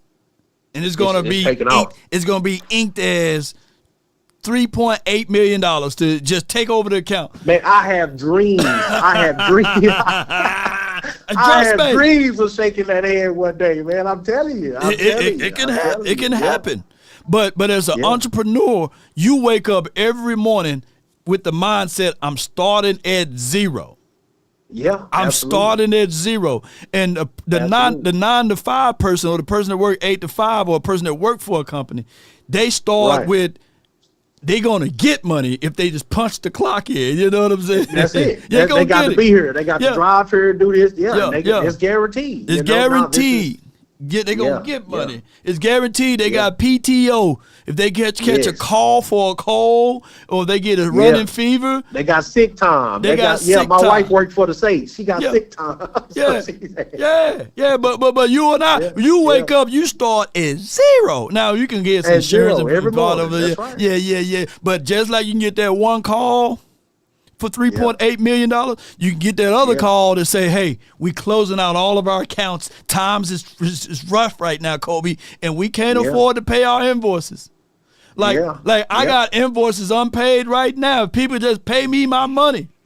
I did some work. Boy, come on, boy. We talking business now. People just pay me my money. I'm sending invoice reminder. And guess what? They got millions. Unpaid invoices. I got my people on them right now saying, hey, this invoice, and they shooting all around the bush. But that's the life of an entrepreneur. I had a customer in Southlake. We had to go back and forth over invoice Monday. Right. Monday, as soon as Monday. You know, and stay in a $1.2, $1.3 million home. Don't want to make the payment. We going into foreclosure. Hey, that ain't you signed the contract. That ain't got nothing to do with me. I did the work. I need the money, So, that's how business go, man. That's how business go. I got one more point before I get out of here. Go ahead, bro. Yeah. What happened with the linebacker from Syracuse? What's his name? Barron. Ooh, yeah. Justin Barron. Ain't he on the practice squad? Hey, he hit. Yeah, he on the squad, I believe. He can hit. That boy can hit. Can we pull him up from the practice squad and switch out Sanborn and see what he's looking like? I don't know if he can cover. I need to do some film on him, but I know he can. I know he can do what Sanborn doing. Appreciate you for calling in, Kobe. He might look a little bit better. You know what I mean? He'll be a little bit faster. If he look an inch better, it'll be a lot. You know what I mean? He might be like, which way I go? Go that way. At least we get to see a chance of him hitting something. But you're right. Go put Barrett out there. I'm gonna see if he can cover. Appreciate you for calling in. Okay. Yes, indeed. Okay, yes, sir. Yes, indeed. Oh my gosh, man. Barron is he got a motor. I was like, man, we were joking when we were talking about preseason. We like, that's a T-move version of LVE. But this brother can hit. Yeah. Shoot. He may be pale, but that brother can hit. That's the linebacker we need out there. I need somebody that can at least, we can see some type of speed. I don't know if he can read and write and all of this stuff. People say those things that they don't know the levels of this defense. But I wouldn't be look, if we're going to use these guys for the remainder of the season, Murray and Sanborn, call Barron up off the practice squad. You know, bring him in for a few series, a few snaps. I got the 5-4-0, and then I got the 2-0-2, and then the 2-5-4. But 5-4-0, you're live. Stokes, talk to me. What it do, Low, man? Hey, look, I'm going to get right to it, man. Right. Y'all guys coming up on this show, man, y'all worried about each other, talking about each other, man. That's the whole purpose, man. Yeah. I learned so much about my Cowboys from listening to Law. Appreciate I turn around. It might be points that you make when I get on my radio show. Okay. I use your stuff a lot. Oh, man. You know, so if it's something like, now, it's been times, I know the first time I called in, it was something the boss had said that I didn't agree with. Mm-hmm. When I get on my show, I'll give my disagreement. Yeah. But it ain't like nobody coming on the show saying direct names, disrespecting nobody, doing nothing like that for none of us to be in our feelings. Y'all need to sit back and smoke more weed, man. Oh, yeah. For real. Oh, yeah. You know what I mean? And to me, that's emotional. They got counseling for things like that. Now, back to football. Right now, I think Jerry need to do two things, and it might put us in a good position. Two things. You know, okay. Bring Gilly back or a better corner. Mm-hmm. And me personally, I would like to see him use one of them picks and go and grab Hockenson from Cincinnati, since Cincinnati ain't gonna do that this year. I mean, yeah. I mean, either him or the Browns, Garrett. But since you're right, because they gave him $30 million to offload him, and he gotta re-enter the market next season, right? For Trey Hendrickson's, right? Not Hawkinson, but Trey Hendrickson's, right? Hendrickson. Yeah. So he only on a 1 year, like he don't have a contract for the foreseeable future. So you can literally, Cincinnati need a quarterback. I'm not saying shop Joe Milton off over there, but you got to figure shop him. Be like, hey, at least I'm just saying, and then you can trade for Shador. I'm messing with y'all, but you know what I'm getting at is that you can figure out a way to sacrifice one of them first round draft picks, get Trey, get it. I get it. People gonna be mad to say you could have just kept Parsons, right? And that's what Swayze's point. I agree with his point, but at this point, I'm not trying to win next year. I'm trying to win now.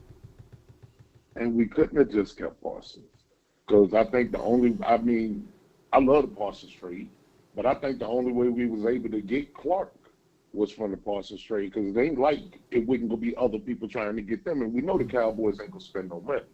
So shopping Micah, I think that was a good move, even though I miss his production. Right. But it freed up so much other space to sign people. Now we do have these draft picks to the point where we can potentially get another Parsons. Yeah. That's the only thing is that trying to find that is kind of rough, right? Like I said, like Abdul Carter, he was with a third or fourth or fifth overall pick. He ain't no Parsons, right? And Michael Williams, he was like the 49ers, I believe, 11th pick. And he ain't no Parsons. And the third I was ranking, talking about old boy from Cincinnati being able to make up for the production. Yeah. He'll be able to make up now. He's in his 30s. But, yeah, you're right. Bring him in. I agree with what you're saying, Stokes. It's just that we have to see what the compensation would be. And if the Joneses would ever do something risque like that, and I doubt it, they like to play everything conservative now. But I appreciate you for calling in. Yeah, man. Thanks for doing what you're doing. No doubt. And for Stokes' opinion, I agree. Like that's the beauty of it. Like I agree with Swayze, but I also agree with Stokes to this degree. I want to win now. I want to win next year too. I want to win next year. I want to win every year. But you can't get both. We are not winning now if we stay the way we are at. We're not. When that doctor tell you that you got to get your sugars together and you borderline diabetic, you about to be a diabetic, change up your eating habits now. Change it up now.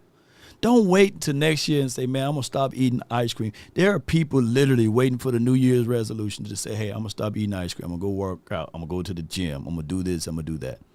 When they can start now. And then it goes to the process. They continue to think that everything is okay the way they're operating. And then they say, hey, we're going to have to cut your toes off. I'm good. Cut the toes off. Then they say, well, we got to cut the foot off.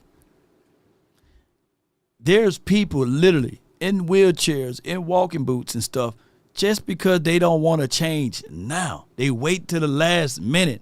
Whole leg on, one leg all around. All of a sudden you see them, they pulling up in the wheelchair. Just because they don't want to change, they don't want to change how they eat.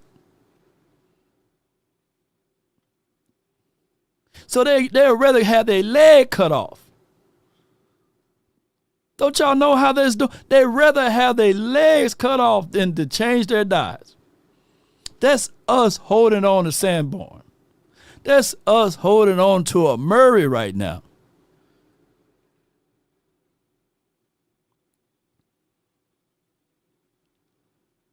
Them bad habits gonna kill us down the line. But we okay. We can still breathe. We can still see. We can still talk. We can still move around. But our priorities are terrible. We the 32nd ranked defense in the National Football League. In the words of Big Amish, we are milking the bull.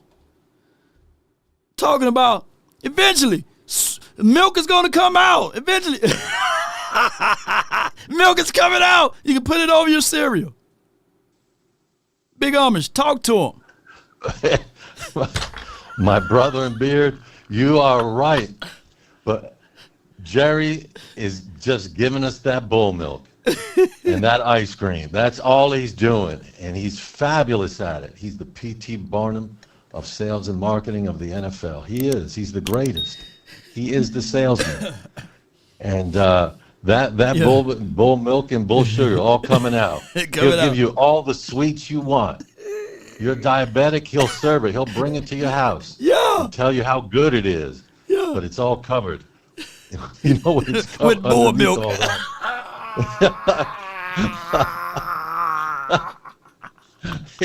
He'll a never-ending supply, like Willy Wonka, the never-ending gobstopper, everlasting gobstopper. You can have the cupcake before you go to bed. You can have the sweets before you go to bed. It's not hurting you. You're still alive. You wake up every year, you know. When we gonna eat the right things, you know? That's you're right. Yeah. And it ultimately comes down to, look, sunlight is the best disinfectant. Yeah. And I really was going to talk about Jerry Jones. That's all I wanted to talk about, because here's it at the end of the day.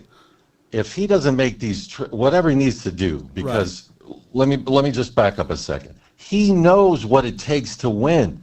He knows it. Mm-hmm. If we give him a pass on that, and there's no one who should give him a pass on it. He knows what it takes to win, but he's selling us stuff. And when he got rid of Micah, I just thought about this as well. When he got rid of Micah, he bought more time because we have these additional draft picks. Right. So he's going to, our hope, and that ice cream gets served in another couple of years.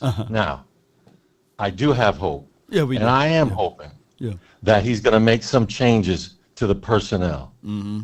Because he knew that when he got Eberflus, what was going to happen. He knew the players. You could see Sanborn run. Mm-hmm. Running in quicksand. Yeah. And not playing them. Maybe that was all part of the ploy. I don't know, but I do not want to give Jerry Jones a pass on this and having us just, he's keep serving that ice cream and that bull milk.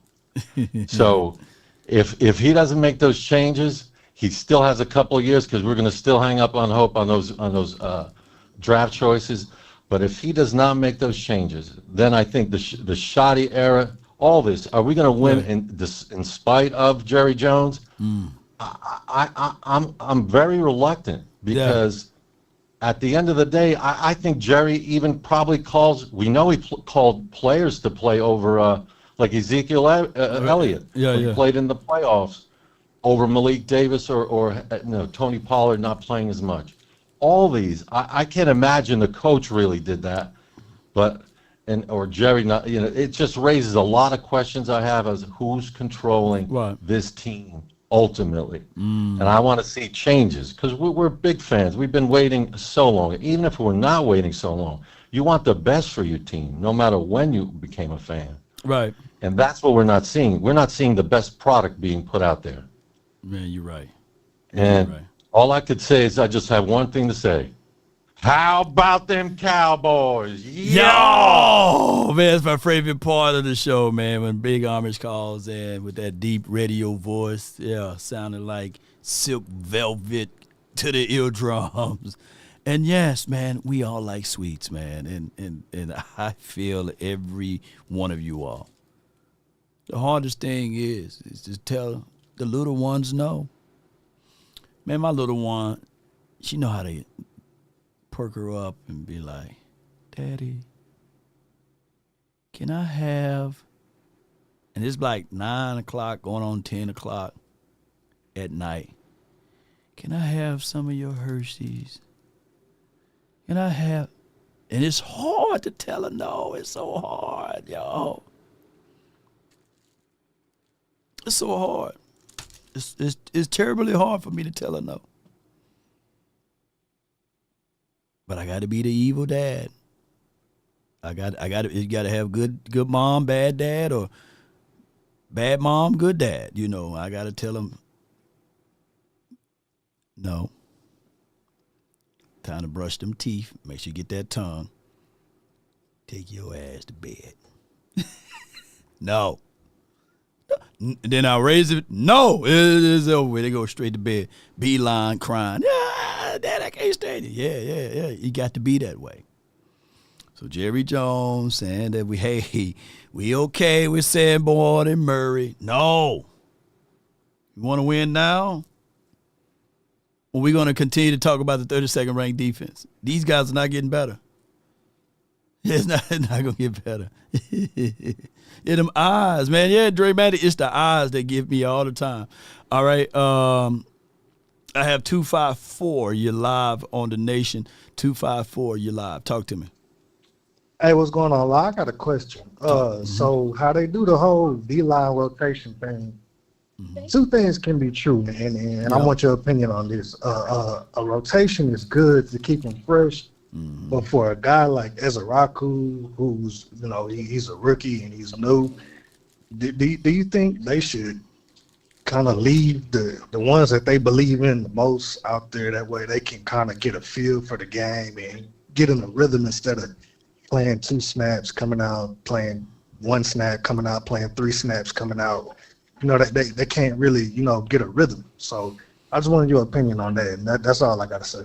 No doubt, man. Good call from you, man. From the 254. Yeah. It's an old saying. If the youth is close or equal to the vet, play the youth. You can't play musical chairs in certain spots and positions on defense. Edge rusher, you can get away with it, but that's only if you're winning. How can you reward a guy that's not winning to stay out there on the field when you got the other guy that can win? That's the other part of it. So the Cowboys, in theory, Jadeveon Clowney and Fowler are your vets. They need to deliver the results. And then off of that, you have Sam Williams and Marshawn Nealon. And then off of that, you have James Houston and Ezeraku. That's your rotations right there. So in theory, your best edge rusher on this team is James Houston.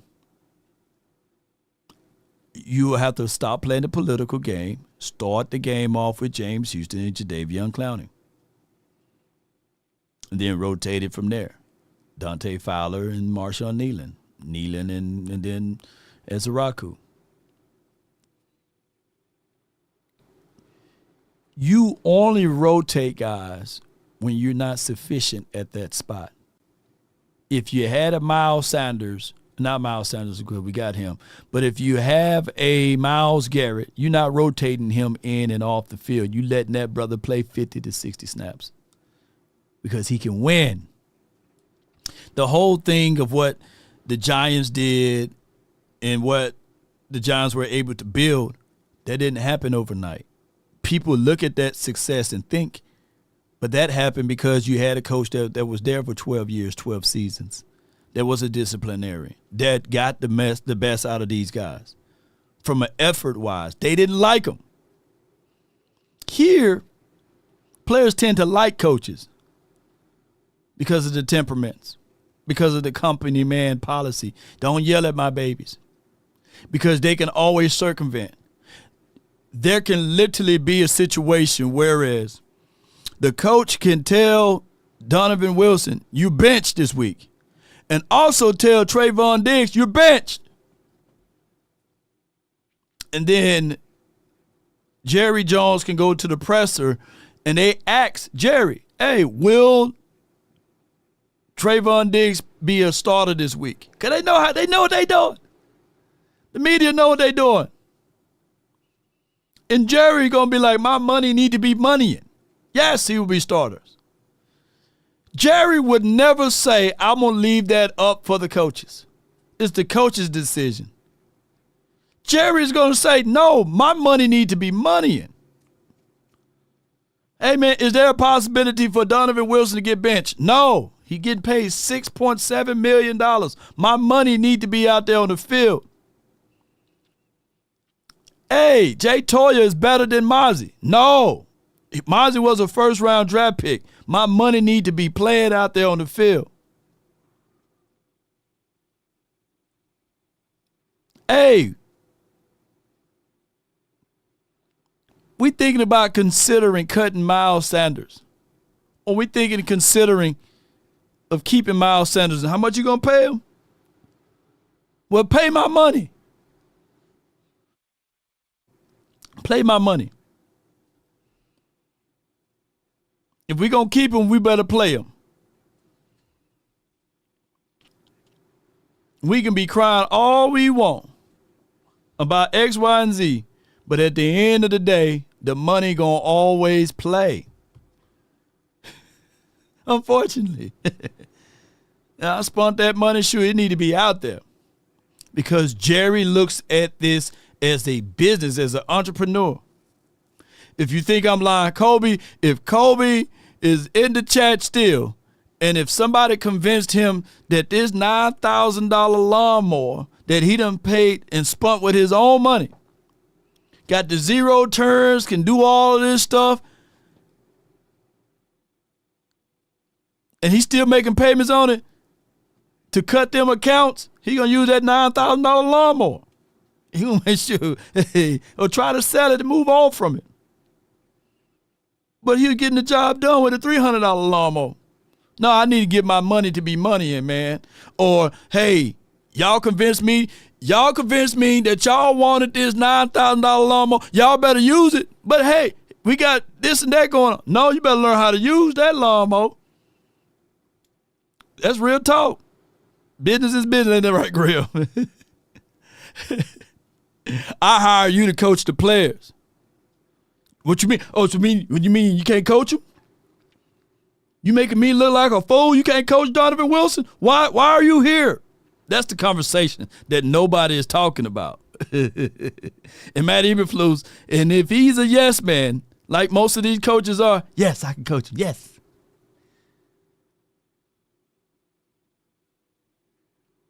That's how it goes, man. Oh, you can't coach Trayvon Diggs? I can find 500 other coaches that can now. So my money need to be out there. What you mean you benching my guy? And it's between you and I now. He's going to be the starter. Guess what? He undermined Jimmy Johnson the same way. Jimmy Johnson was about to bench Troy Aikman. Y'all don't fella realize that? Jerry went back to that same press conference and said, no, Troy going to be the starter. Because I said so. Can y'all imagine if I tell my little one, no, you can't have this. And then she just politely say, okay. And then she goes to the other room and say, Mama, can I have this? And she said, oh, yeah, sure, baby. What you think gonna happen? Circumventing the doggone rules over there.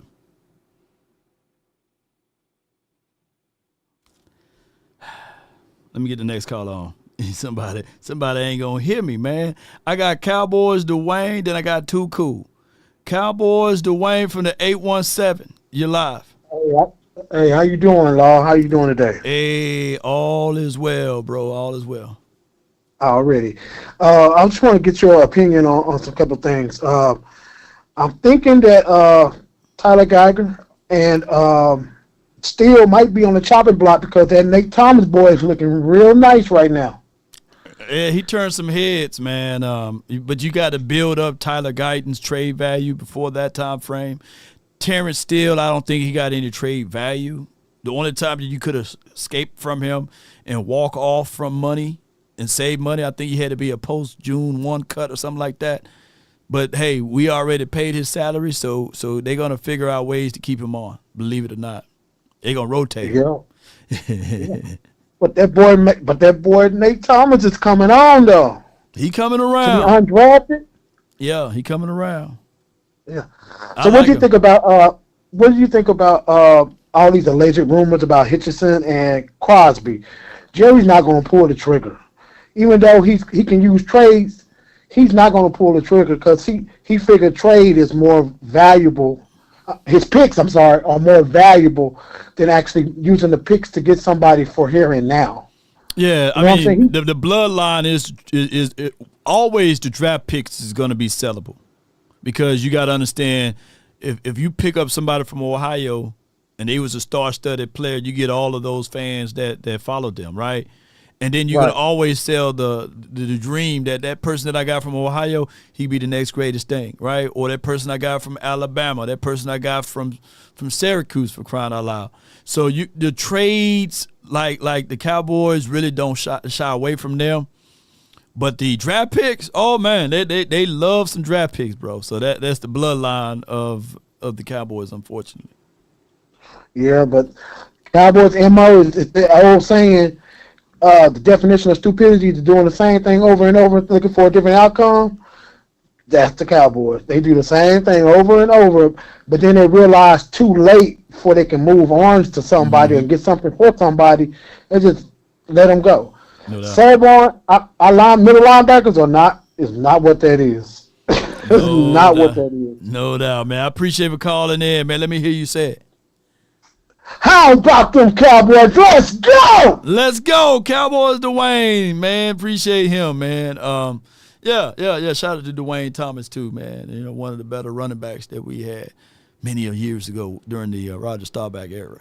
That's whenever I see a Dwayne, I think of Dwayne Thomas. Yeah, and there could be some circumstances that the Cowboys will play a guy that make less money. Right, they do that at times, but then again you'll see that it probably happened for 1 or 2 games, and then all of a sudden you see that guy that make the more money out there on the field. I don't know what it is. It's just the Joneses way, baby. All right, let me let my guy Too Cool, and then I got the 956, which is Def King. Hold tight. Too Cool, man, from the 910. You in? Talk to me, man. Bro, what's good with you? All is well. Can't complain at all, man. Can't complain. And let me ask you a question. A lot of people talk about these draft picks the Cowboys got. Before the Lions had all those draft picks and made all those great draft selections. Whew, they did. Was the Lions better than the Cowboys at that time? No, I think they hit on Gibbs. They hit on Sam Laporta, and it took them to move off from T.J. Hawkinson to go get him, right? So they hit on some of their guys, and I think that they really hit on the Sun God guy because he was, what, in the third round or second? What round was he? Well, St. Brown? Yeah. Yeah, St. Brown was third round. Third round. Oh, yeah, they hit on their three guys, and they hit on the other guy that from Roll Tide, Alabama. What's that cornerback name? DB Branch. Yeah. Hey, but they hit on some of their picks. Yeah. But man, listen, the next couple of draft classes coming out of college, man, it's some good draft classes, man. I can make an argument right now. It's a couple of linebackers in college football right now already playing on NFL level. Who your list? Because you watch a lot of college, so you might be way ahead of me. Sonny Styles and Odor Reeves and Perkins out of LSU. Man, that's a quiet sleeper right there. Perkins out of LSU, middle linebacker. You think these guys can go in the first round, or? Man, you want them to go in the first round because I'm an Ohio State fan, but then I want them to go in the second round because I hope Dallas snatch one I'm up in the second round. What's the Ohio State guy? Would you rather have You got Sonny Styles and Odor Reeves. No. I'm talking about that damn safety that can do everything that everybody been talking about. Caleb Downs. Yeah, Caleb Downs. He'd be top 10 pick. We got to be top 10 somewhere.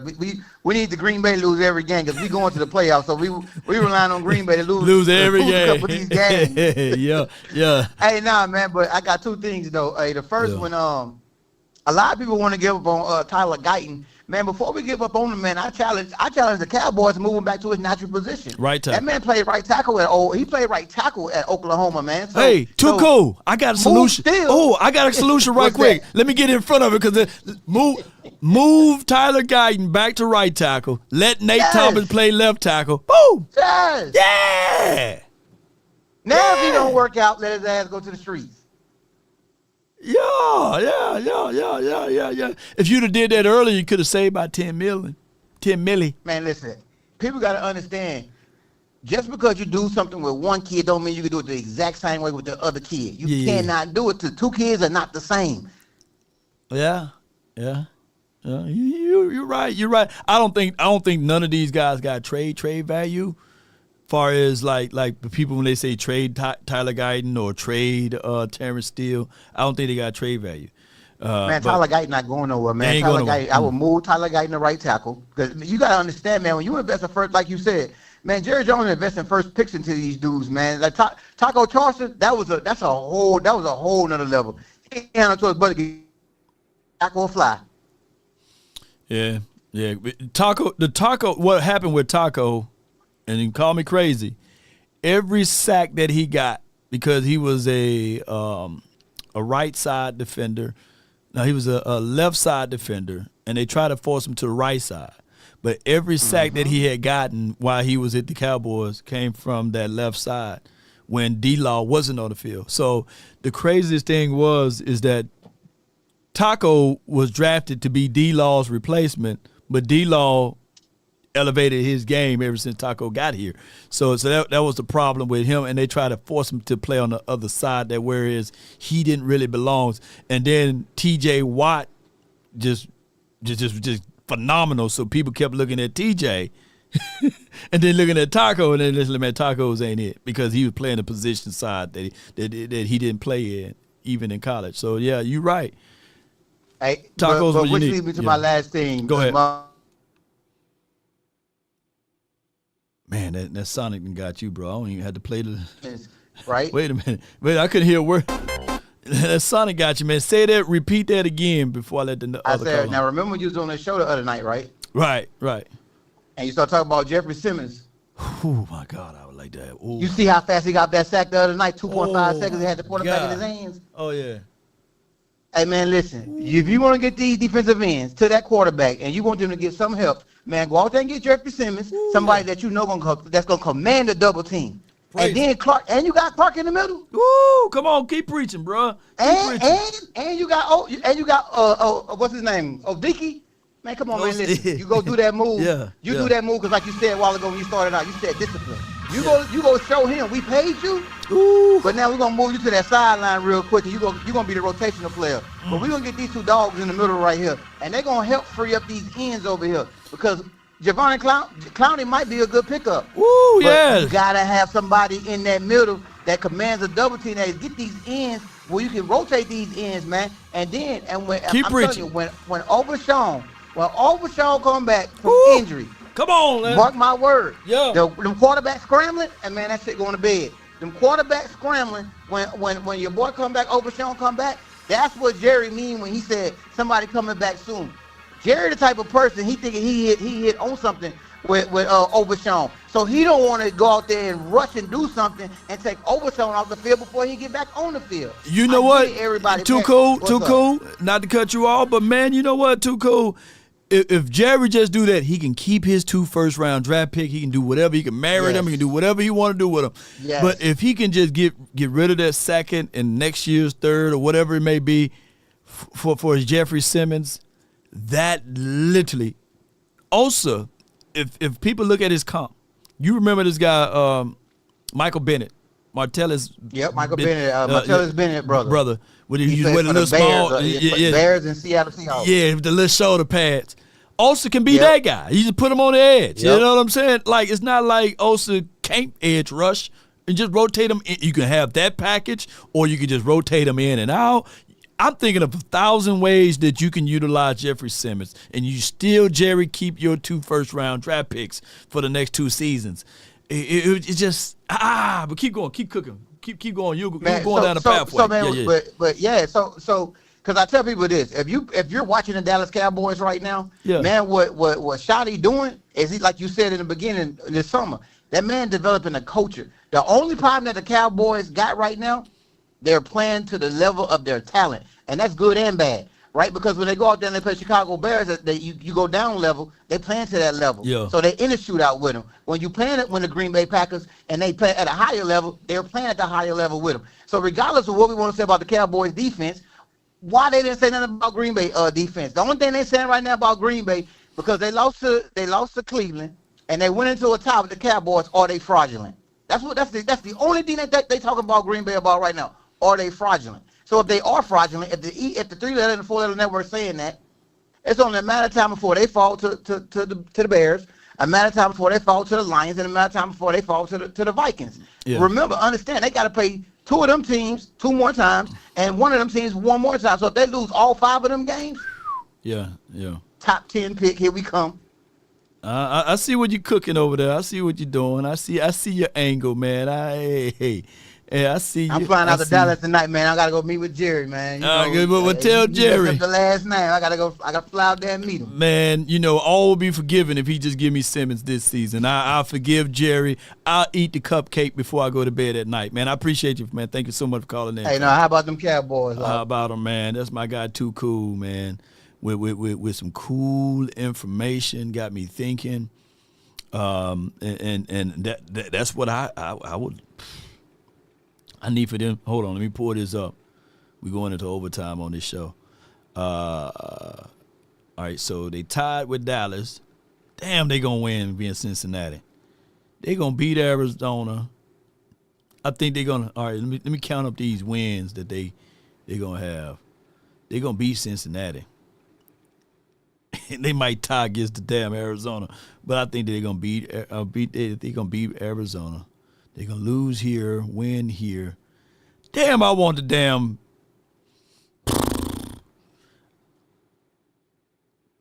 November the 10th, just beat the Eagles, man. Hell, shit. I can't get to the Eagles to lose. Yeah, they beating the doggone Eagles there. They beating the New York, man. They beating Vikings. They take an L here.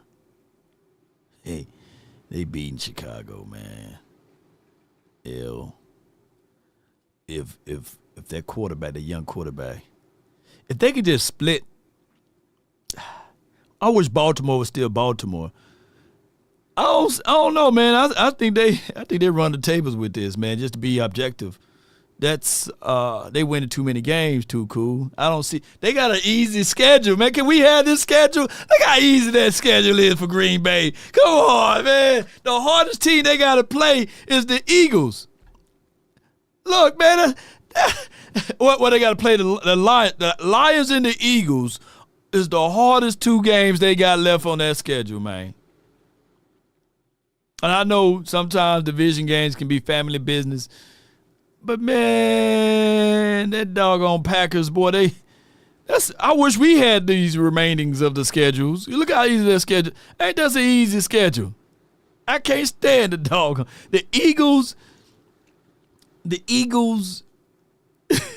and the Lions are the only 2 hard games they got left, man. Oh, my gosh, man. Sheesh. Let me know. That's an easy schedule, man. That's jeez. They can accidentally win games down that stretch. Man, God dog it. Too cool, man. You had me, man. But now I looked at their schedule, man. Def King for the 956.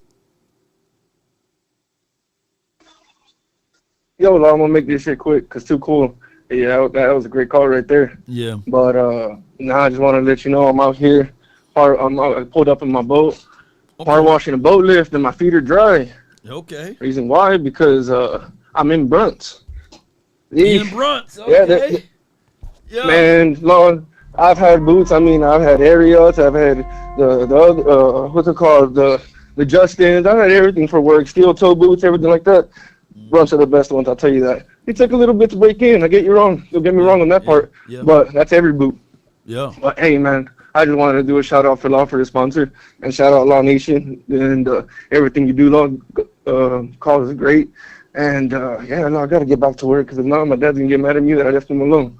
But yeah, salute Law Nation. Appreciate you, Def King, man. And they're working with the Brunts, and they waterproof, by the way. Waterproof boots. I'm gonna send this over to Brunt. Let them know, boy. We had a caller to call in to talk good about your brand. Brought to you by Law. Appreciate you, Brunt Workwear. Yes, indeed. Too cool with the super chat.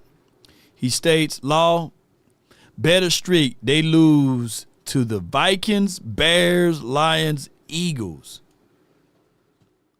All right, I give you. We'll put $5 on it, okay? And if that don't happen, I give you the $5 back. Come on with it, man. But too cool. They might split with the Bears. The Vikings just don't have nothing going offensively. Carson Wentz is the shell of himself. Been that ever since he been drafted outside of that first year. The Lions and Eagles, I can give you that. They're going to take that L, but I want them to beat the Eagles, by the way. But, yeah, come on with it. I got from the 737, then we close out with the 508. But 737, you're live on the Nation, man. Talk to me. What's going on, Law? This is Seabass. Seabass, man, what's good with you, fam? Hey, man, I want to take the path of most resistance right now with you. I'm going to take this a different direction. Okay.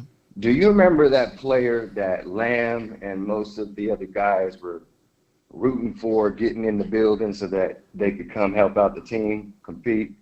I forget his name. He was a wide receiver. I want to say it was Odell. No, it was more recent than that. Cooper Kupp. I think he came. Yes, Cooper Kupp. That's the one. Yeah. Do you see how the players rallied together and they advocated for such a player of his caliber to come to the team to help out? There is a common theme in this building, and it stems from Jerry, where this "we like our guys" goes too far, where they're too afraid to let go of players. But sometimes that's the best thing for a player. Case in point, look at Micah. He may not be getting, all the flashy stats that he had gotten at Dallas, but that's one example. Now we look at Jordan Lewis. Jordan Lewis is coming off of 3 interceptions. He's looking good over where he's at. Mind you, his team's not doing good. And so we got to be willing to let go of some of these players to get other players. You guys, the previous callers were talking about a Jeffrey Simmons. Some people in the chat were even mentioning Justin Simmons. To be fair to the Jacksonville Jaguars, they got a better record than us. They 3-1. But keep going. Right. Yeah. But keep going. But if we were to get someone of that caliber in the building, you would obviously have to let go of somebody. Yeah. So you have guys that are sitting on just the roster. You got Sam Williams, you got Fowler. Right. I know we all just saw Houston pull out the game that he did. I think Houston and Clowney should get more reps together. And you could package, like, I think it was yourself that mentioned this, and I think it was Big Game James that was talking about packaging. And I'm no longer on this train with Tolbert because Tolbert has redeemed himself in my eyes. But, like, you could package somebody like a Dante Fowler or a Sam Williams with somebody else to go and get that Jeffrey Simmons, to go and get maybe that Trey Hendrickson. Somebody said Hawkinson and some other person said Hutchinson. I was like, who are they talking about? Hendrickson, but yeah. Hendrickson is that's the guy that we were trying to talk about from the Bengals. But, like, those, there's teams now that are doing horribly, and they're probably going to lose this next week. Come Sunday, those are going to be teams that are fire sale teams. Yeah. You got $30 million in salary cap. Mm-hmm. You got 4 first-round picks over the next 2 years. What are we doing? That's all I got for you, Law. I appreciate you, Seabass. Good conversation with him and fear of loss. Oh my gosh, nobody want to get Beyonce. They have the salary cap to go get Simmons. You right. Yeah.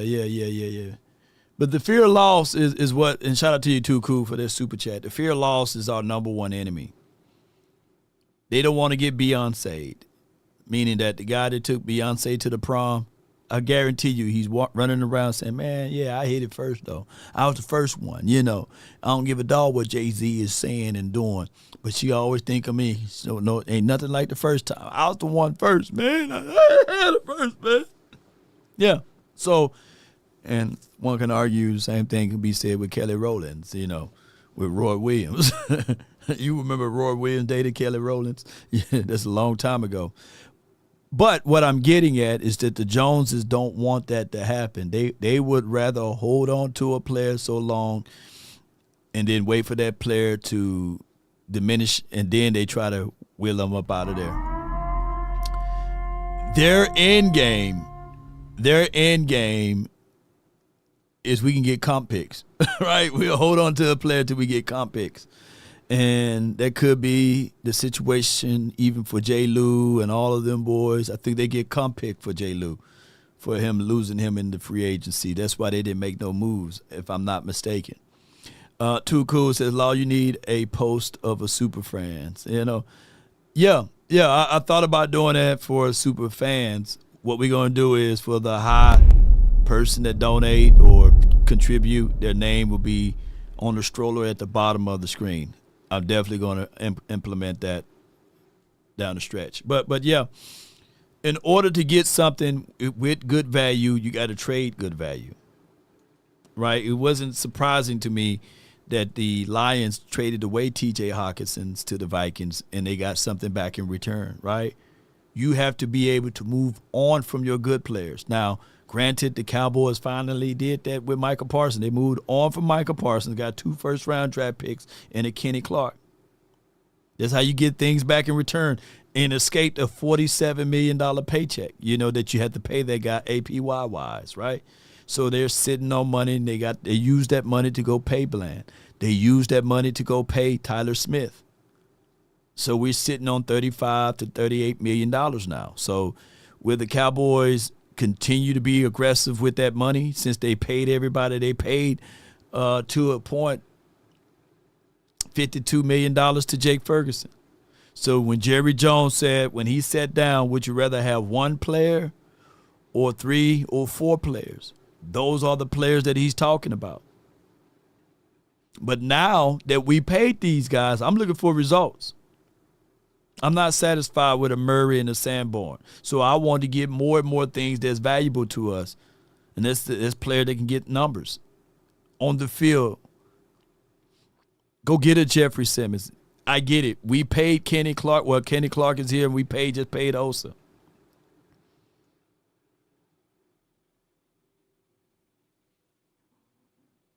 That doesn't mean you got to hold on to him forever. The proof is in the pudding. Didn't the Eagles, and I hate to use them, but I got to use them for context. Didn't they pay a guy nice money at the edge rushing spot, tried him out, then mid-season said, it didn't really work. And they sent him to Pelican Bay somewhere. I think his name started with a Bobby or some B or something. I forgot his name. Huff or something, Bryce Huff, Bobby Huff, whatever his name was. They paid that man a lot of money to be an edge rusher. He didn't pan out. But see, when the Cowboys do it, we'll hold on to him and wait for him to pan out. Like we doing Sanborn and Murray. And to that degree, Kyer Elam.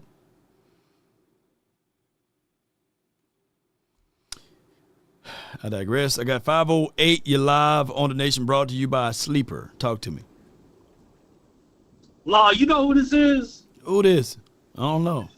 This is Alex. Alex B. I called. Yeah. First time calling you, Alex. Okay. I called you. You was trying to get me on. I called you after the Chicago game on that Monday, and you was like, Alex, man, I'm sorry, man, I couldn't get you on, but go ahead, call back. Okay. So first time calling you. Always appreciate your show. Appreciate I listened to you for many years.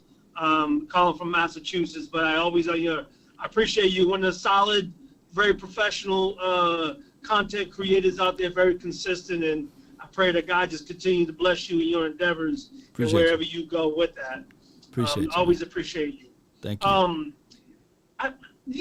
When I look at our boys, man, I've been with the boys since I was probably 7 years old, and I just look at this roster, man, and I just don't see them having a good roster to get that 8 to 10 wins, to maybe try to sneak into the playoffs. You know what I mean? Injuries are hurting us too. That's probably one of the reasons why Jerry's not going to make a move, because he doesn't have all those players that he's been paying on the field. Right. So he's probably not going to make any moves, because he's probably saying in the back of his mind, well, that guy that I'm paying all his money to, he's not on the field, so wait until he gets back. We're going to be better. I think by the time that happens, I think they might be out of the mix. Yep. They might be out of the mix by now, but they're just not a good roster, Law. They're just not a good roster. Well, we got the first offense, the number 1 ranked offense, but the 32nd ranked defense.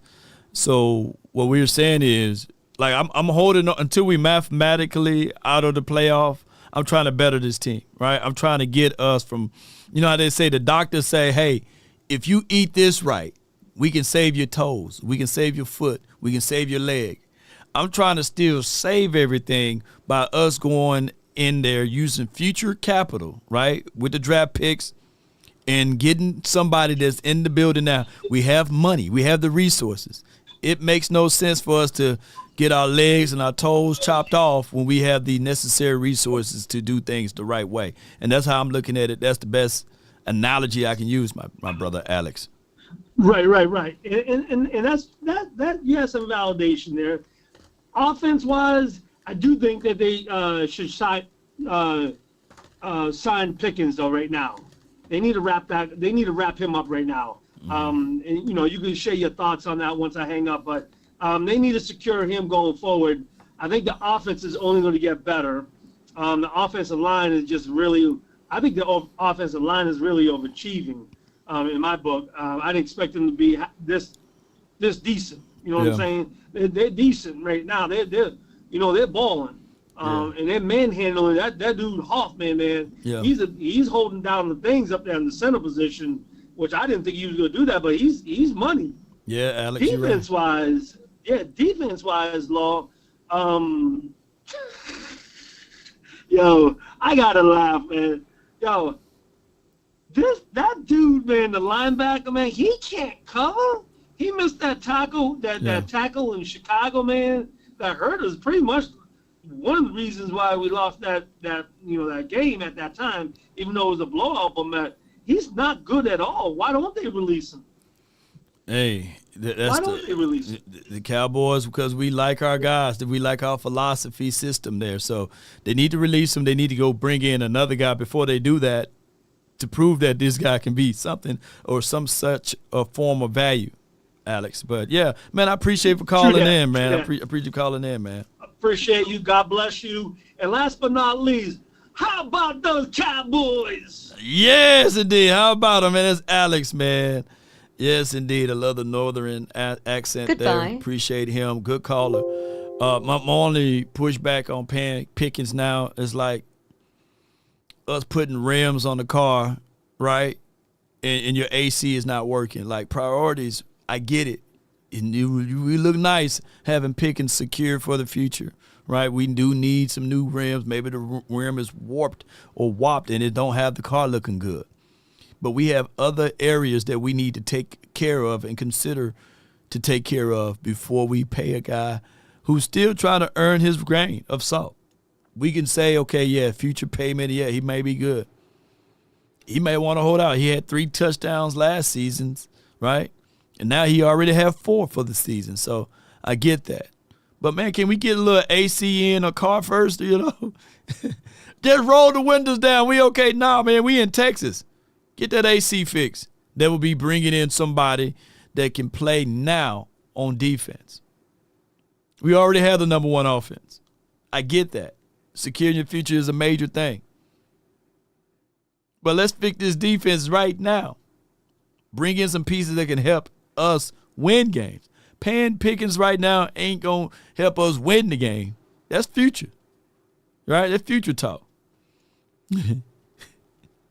You riding clean, but the gas tank on E. Yeah, man, shoot. The priorities all wrong, you know. Shoot. Come on, fix this AC, man.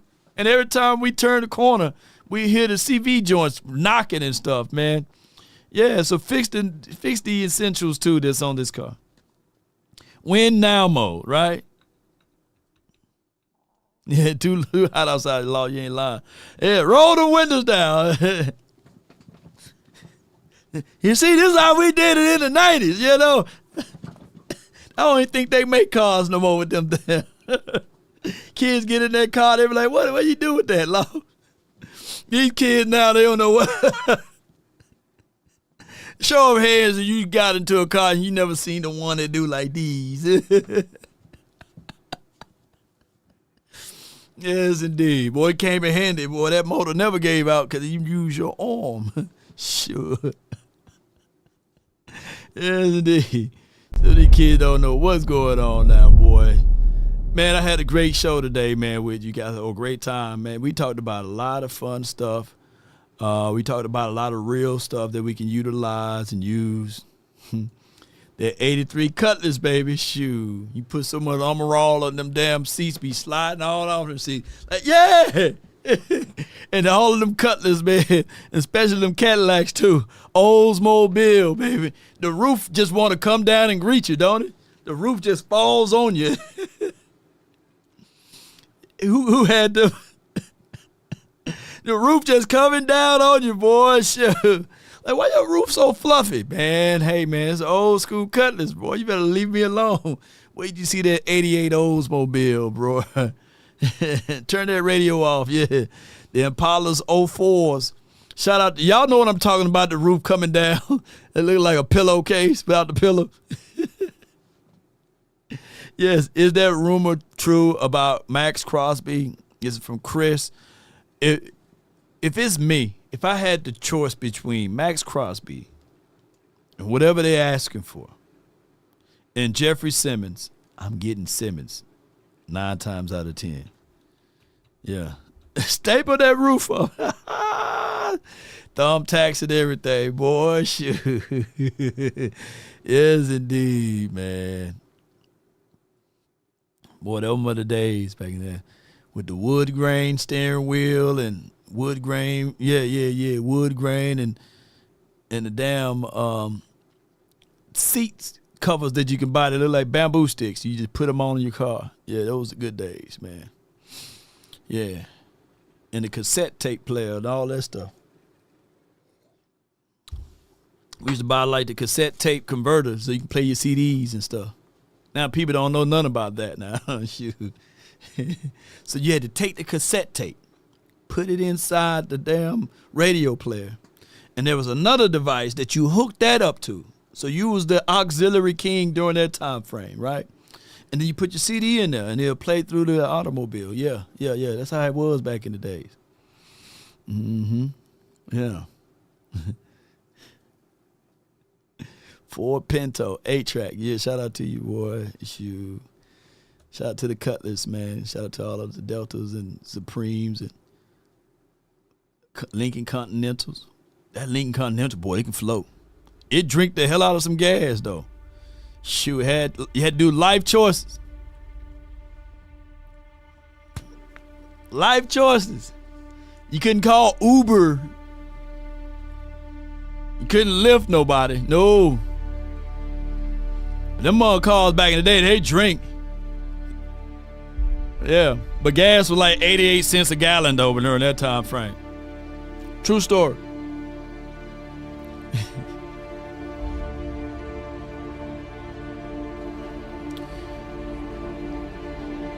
We used to ride around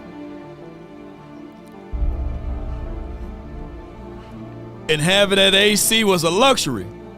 Even when your AC was working, we broke. Turn that AC off, man. Drive fast enough, get some of that cool air on you. It was luxury. Burn up all my gas with that AC on, man. Turn that off.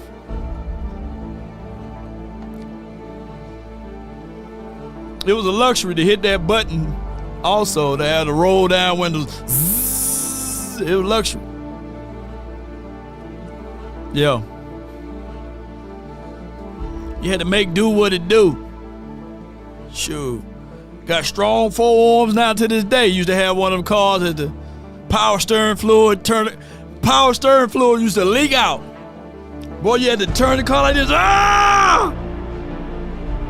And then play it off when you try to reverse. And get one of them cars. You let Tyrone and them put the tent in.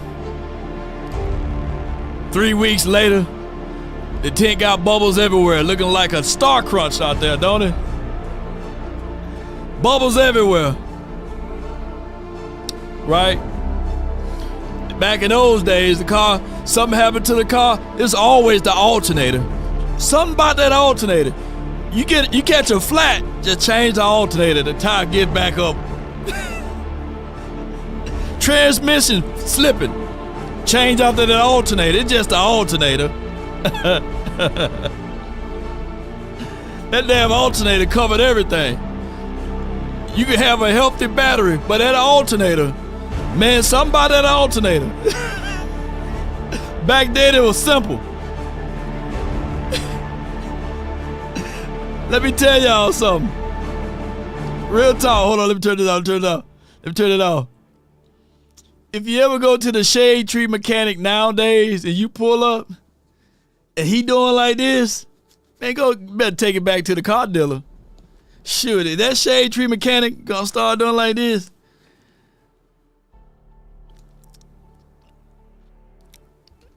and everything was $40 too.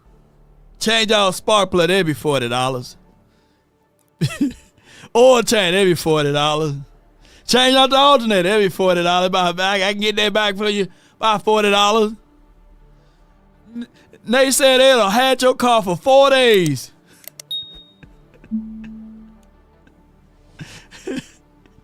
You wondering why you can't get your car back. And it's that one little dog tied up to a damn old school rim or a tree. You're like, hey, Willie! Willie Earl, I'm trying to get my car back. See what had happened? It started off at $40, but can you shoot me another $40? I got to get this part. It's an alternator. Y'all know I'm telling y'all the truth. That $40 ended up being $180 almost. Because of that $40. And see, the guy get the distributor. The distributor ain't distributing. So that'd be another $40. The point of this, that's a carburetor. No carburetors anymore. Oh my God. Hold on. To that person saying the carburetor, you gotta put a little gas in the carburetor. You gotta bleed it.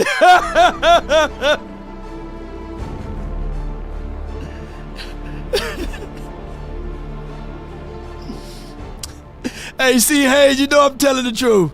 Man, your car be gone for about 2 weeks. 40 days and 40 nights, man, your car be gone. And you can just see your car. The whole motor just out of it. And you say, man, I got the $40. Can I get my car back? That's how Jerry be shopping too.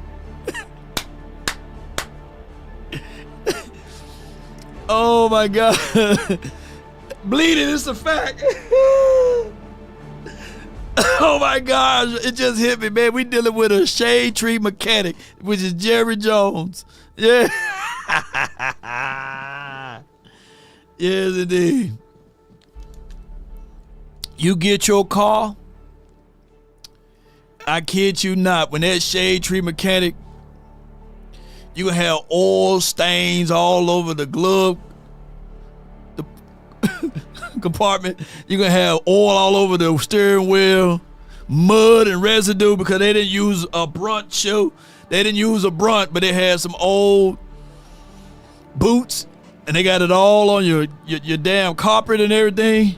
But you get in that car, you crank it up.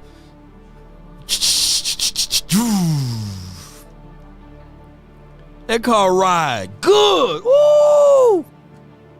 For 40 hours, that car ride good. For something about the 41st hour, that car got to shake it on you. And you got to go back to the shade tree mechanic. And you asking them, why my car shake whenever I go up the hill, but the noise go away when I go down the hill? Oh man, there go my Allen wrench. That's what it's at. It's inside the hood somewhere. This brother done left Allen wrench, Newport's inside the damn evac system.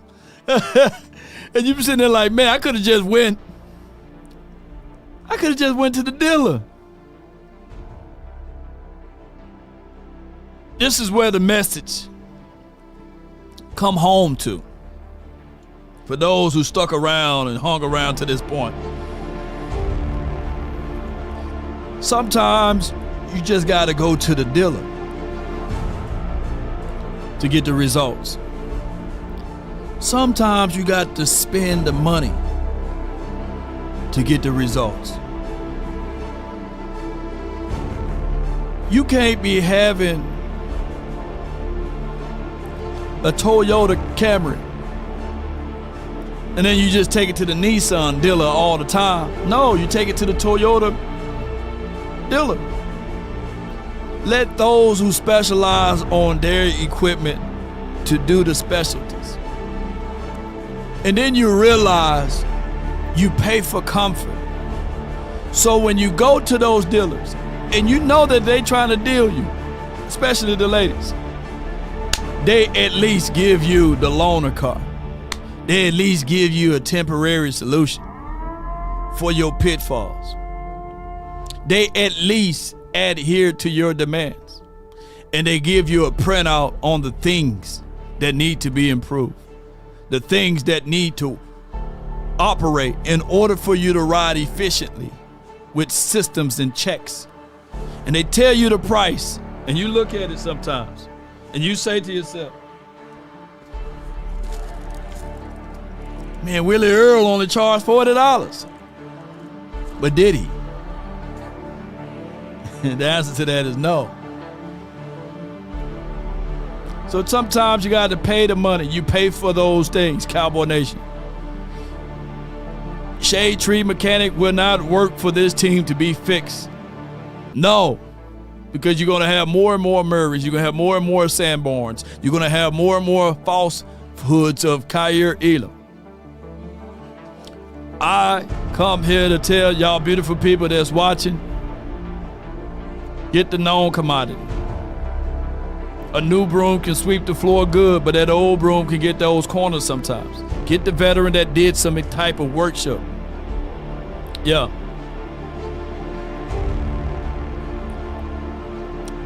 Here's another thing. Don't ask for luxury. There's people right now that want the Mercedes. They want the Jaguars.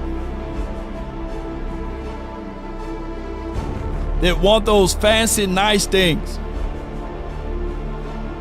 But they can't even afford to put the proper premium gas in those vehicles. Can't afford to get the necessary oil change when it's time to get that oil change. They trying to do it themselves. They trying to take it to Willie Earl and them. No. For the luxury items, you got to pay for it. The Cowboys are operating on a $3 to $5 billion stadium, and they trying to force feed us the non-premium gas. I need the premium, baby. We want the results. Jerry, you know what is necessary. I guarantee you, for that facility in Frisco, you didn't use rookie contractors. I guarantee you, for that facility that you built in Arlington, you didn't use rookie contractors.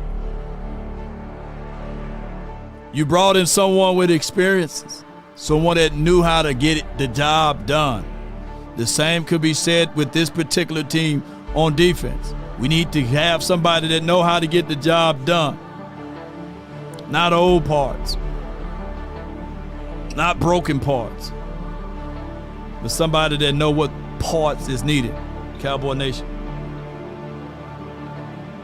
If you want a thing bad enough to go out there and fight for it, to work day and night, to give up your time, your peace, and your sleep. If all of your desires of it makes you quite mad that you don't get tired, and it makes you hold everything tawdry and cheap, if life itself seems empty and useless without it, and all that you scheme and dream is about it, if you'll gladly go out there and sweat for it, fret for it, or plan for it, or lose all terror of your beautiful mind for it, if you would simply go after the things you want with all of your capacity, strength, sagacity, with faith, hope, confidence, and stern pertinacity, if neither cold or the poverty or the famish of fame or the sickness of body or brain can turn you away from the things you want, Jerry, if dogged and grim and besieged and beset, with the help of Almighty, Cowboy Nation. Oh no, Daniel! M says, Marshawn Nealon added to the injury report with an ankle. Ankle boys, what we gonna do? What we gonna do when they come for you? We all get hurt in the same way year to year. Now it's the ankle season. Let's get on up out of here, man. Appreciate you for that info. And remember, you're listening to nothing but the best. Don't let me find out that our strength and conditioning coach is Willie Earl and them. No drip this, tell him run it off. No sleep, no rest. Might crash, might wreck, but first I stretch. Tell him run it off. I wake up, Law. thumb down that Nation. No drip this, Tell him run it off. No sleep, no rest. Might crash, might wreck, but first I stretch. Tell him Now run it's it time off. Through my hands, to I'm by my roll. Turn to a savage, now my baby wants to hold me. I love my fans, don't need no friends, I got my homies. Thought I could trust you, I find out you tried to zone me. I'm number one up on that court, I'm Nick McGrady. The first one in, the last one out, can't call me lazy. Put in my hours, send the invoice and they pay me. I need 6 rings like MJ. Come on, baby, we need 6 rings. Come on. I wake up, flex. All right, so Cowboys Collective tonight. Here's the thing. I got a log jam. We tried to go early, couldn't get time frames. So it's going to be 3-man tonight. I will not be able to make it, but they're going to try to shoot for, I believe, Take that trip way out to New York. Call up Nigeria, come through. I think they're gonna try to make it Those London boys don't come to play, you should get worried. One false at move, 9 find yourself, they getting buried. p.m. Eastern time. Playing those games, made some bad decisions that brought my mama pain. I made a promise to her, swore that I would change. Cowboys Collective, 8 o'clock Dallas time. I wake up, flex, thumb down that check. No drip, this wet. Tell them run it up. No sleep, no rest. Might crash, might wreck. But shout out to Cowboys Collective. Tell them run it up. Collectively speaking. Wake up, flex, thumb down that check. I can't make it at 8 o'clock, unfortunately. Tell them run it up. No sleep, no rest. Might crash, might wreck. But first I stretch. Tell them run it up. If I offended anyone today, charge it to my beard, not my heart. All rights are reserved to independent or those who have the original video. So no copyright infringement is intended on anything that we post today. Let's get it. Take a drag of my cigarette. Breathe me out, breathe you in. Again. Let's go Rams.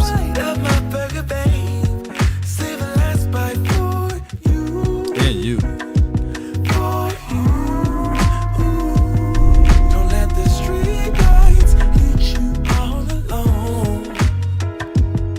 You know it's dangerous. Shout out to those who have that 88 Cutlass. You just drive it like this. And you literally, with them old school cars, you literally doing like this to turn. I know you young folks, y'all just turn like this. But back in the days, man, that wheel bearing and the steering wheel, in order for it to interlock, you got to go across the grooves multiple times. That's how we like this. Hey, then you coast with it. And another one. We too cool to drive like this. Who drive like this? Let me ask you. Now, do you put your hand on the top steering wheel and drive like this? Or do you put yours on the bottom steering wheel and just drive like this? Yeah. Yeah. And then, yeah, a little cigarette.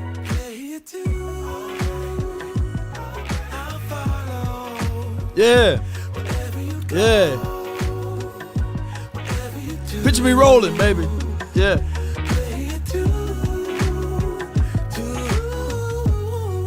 And then when it's time for you to park, kind of put the cigarette down or put whatever you're smoking down. And then then it's time for you to park. You turn that joker down all the way down. Yeah.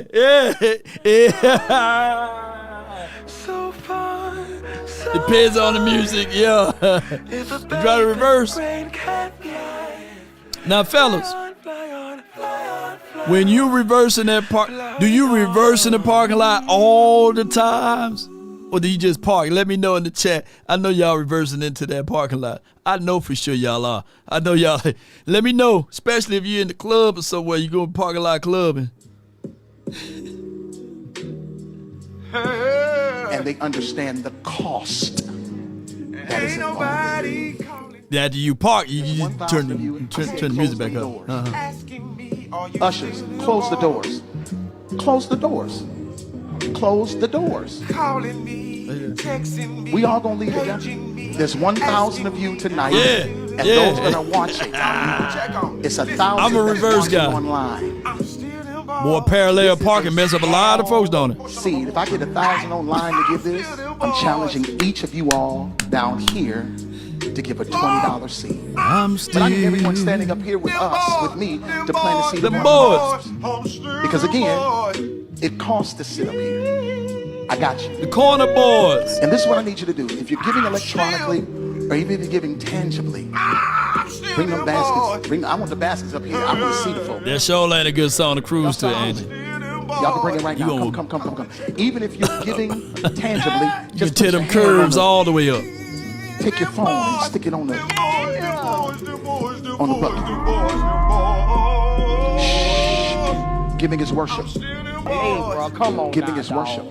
Now y'all don't want to call and check on Giving is worship. Giving is worship. This ain't time to talk. 1,000 people. Read it. 1,000 Run from it. 1,000 people. Destiny arrives all the same. This is easy, saints. This is an easy miracle. You should be able to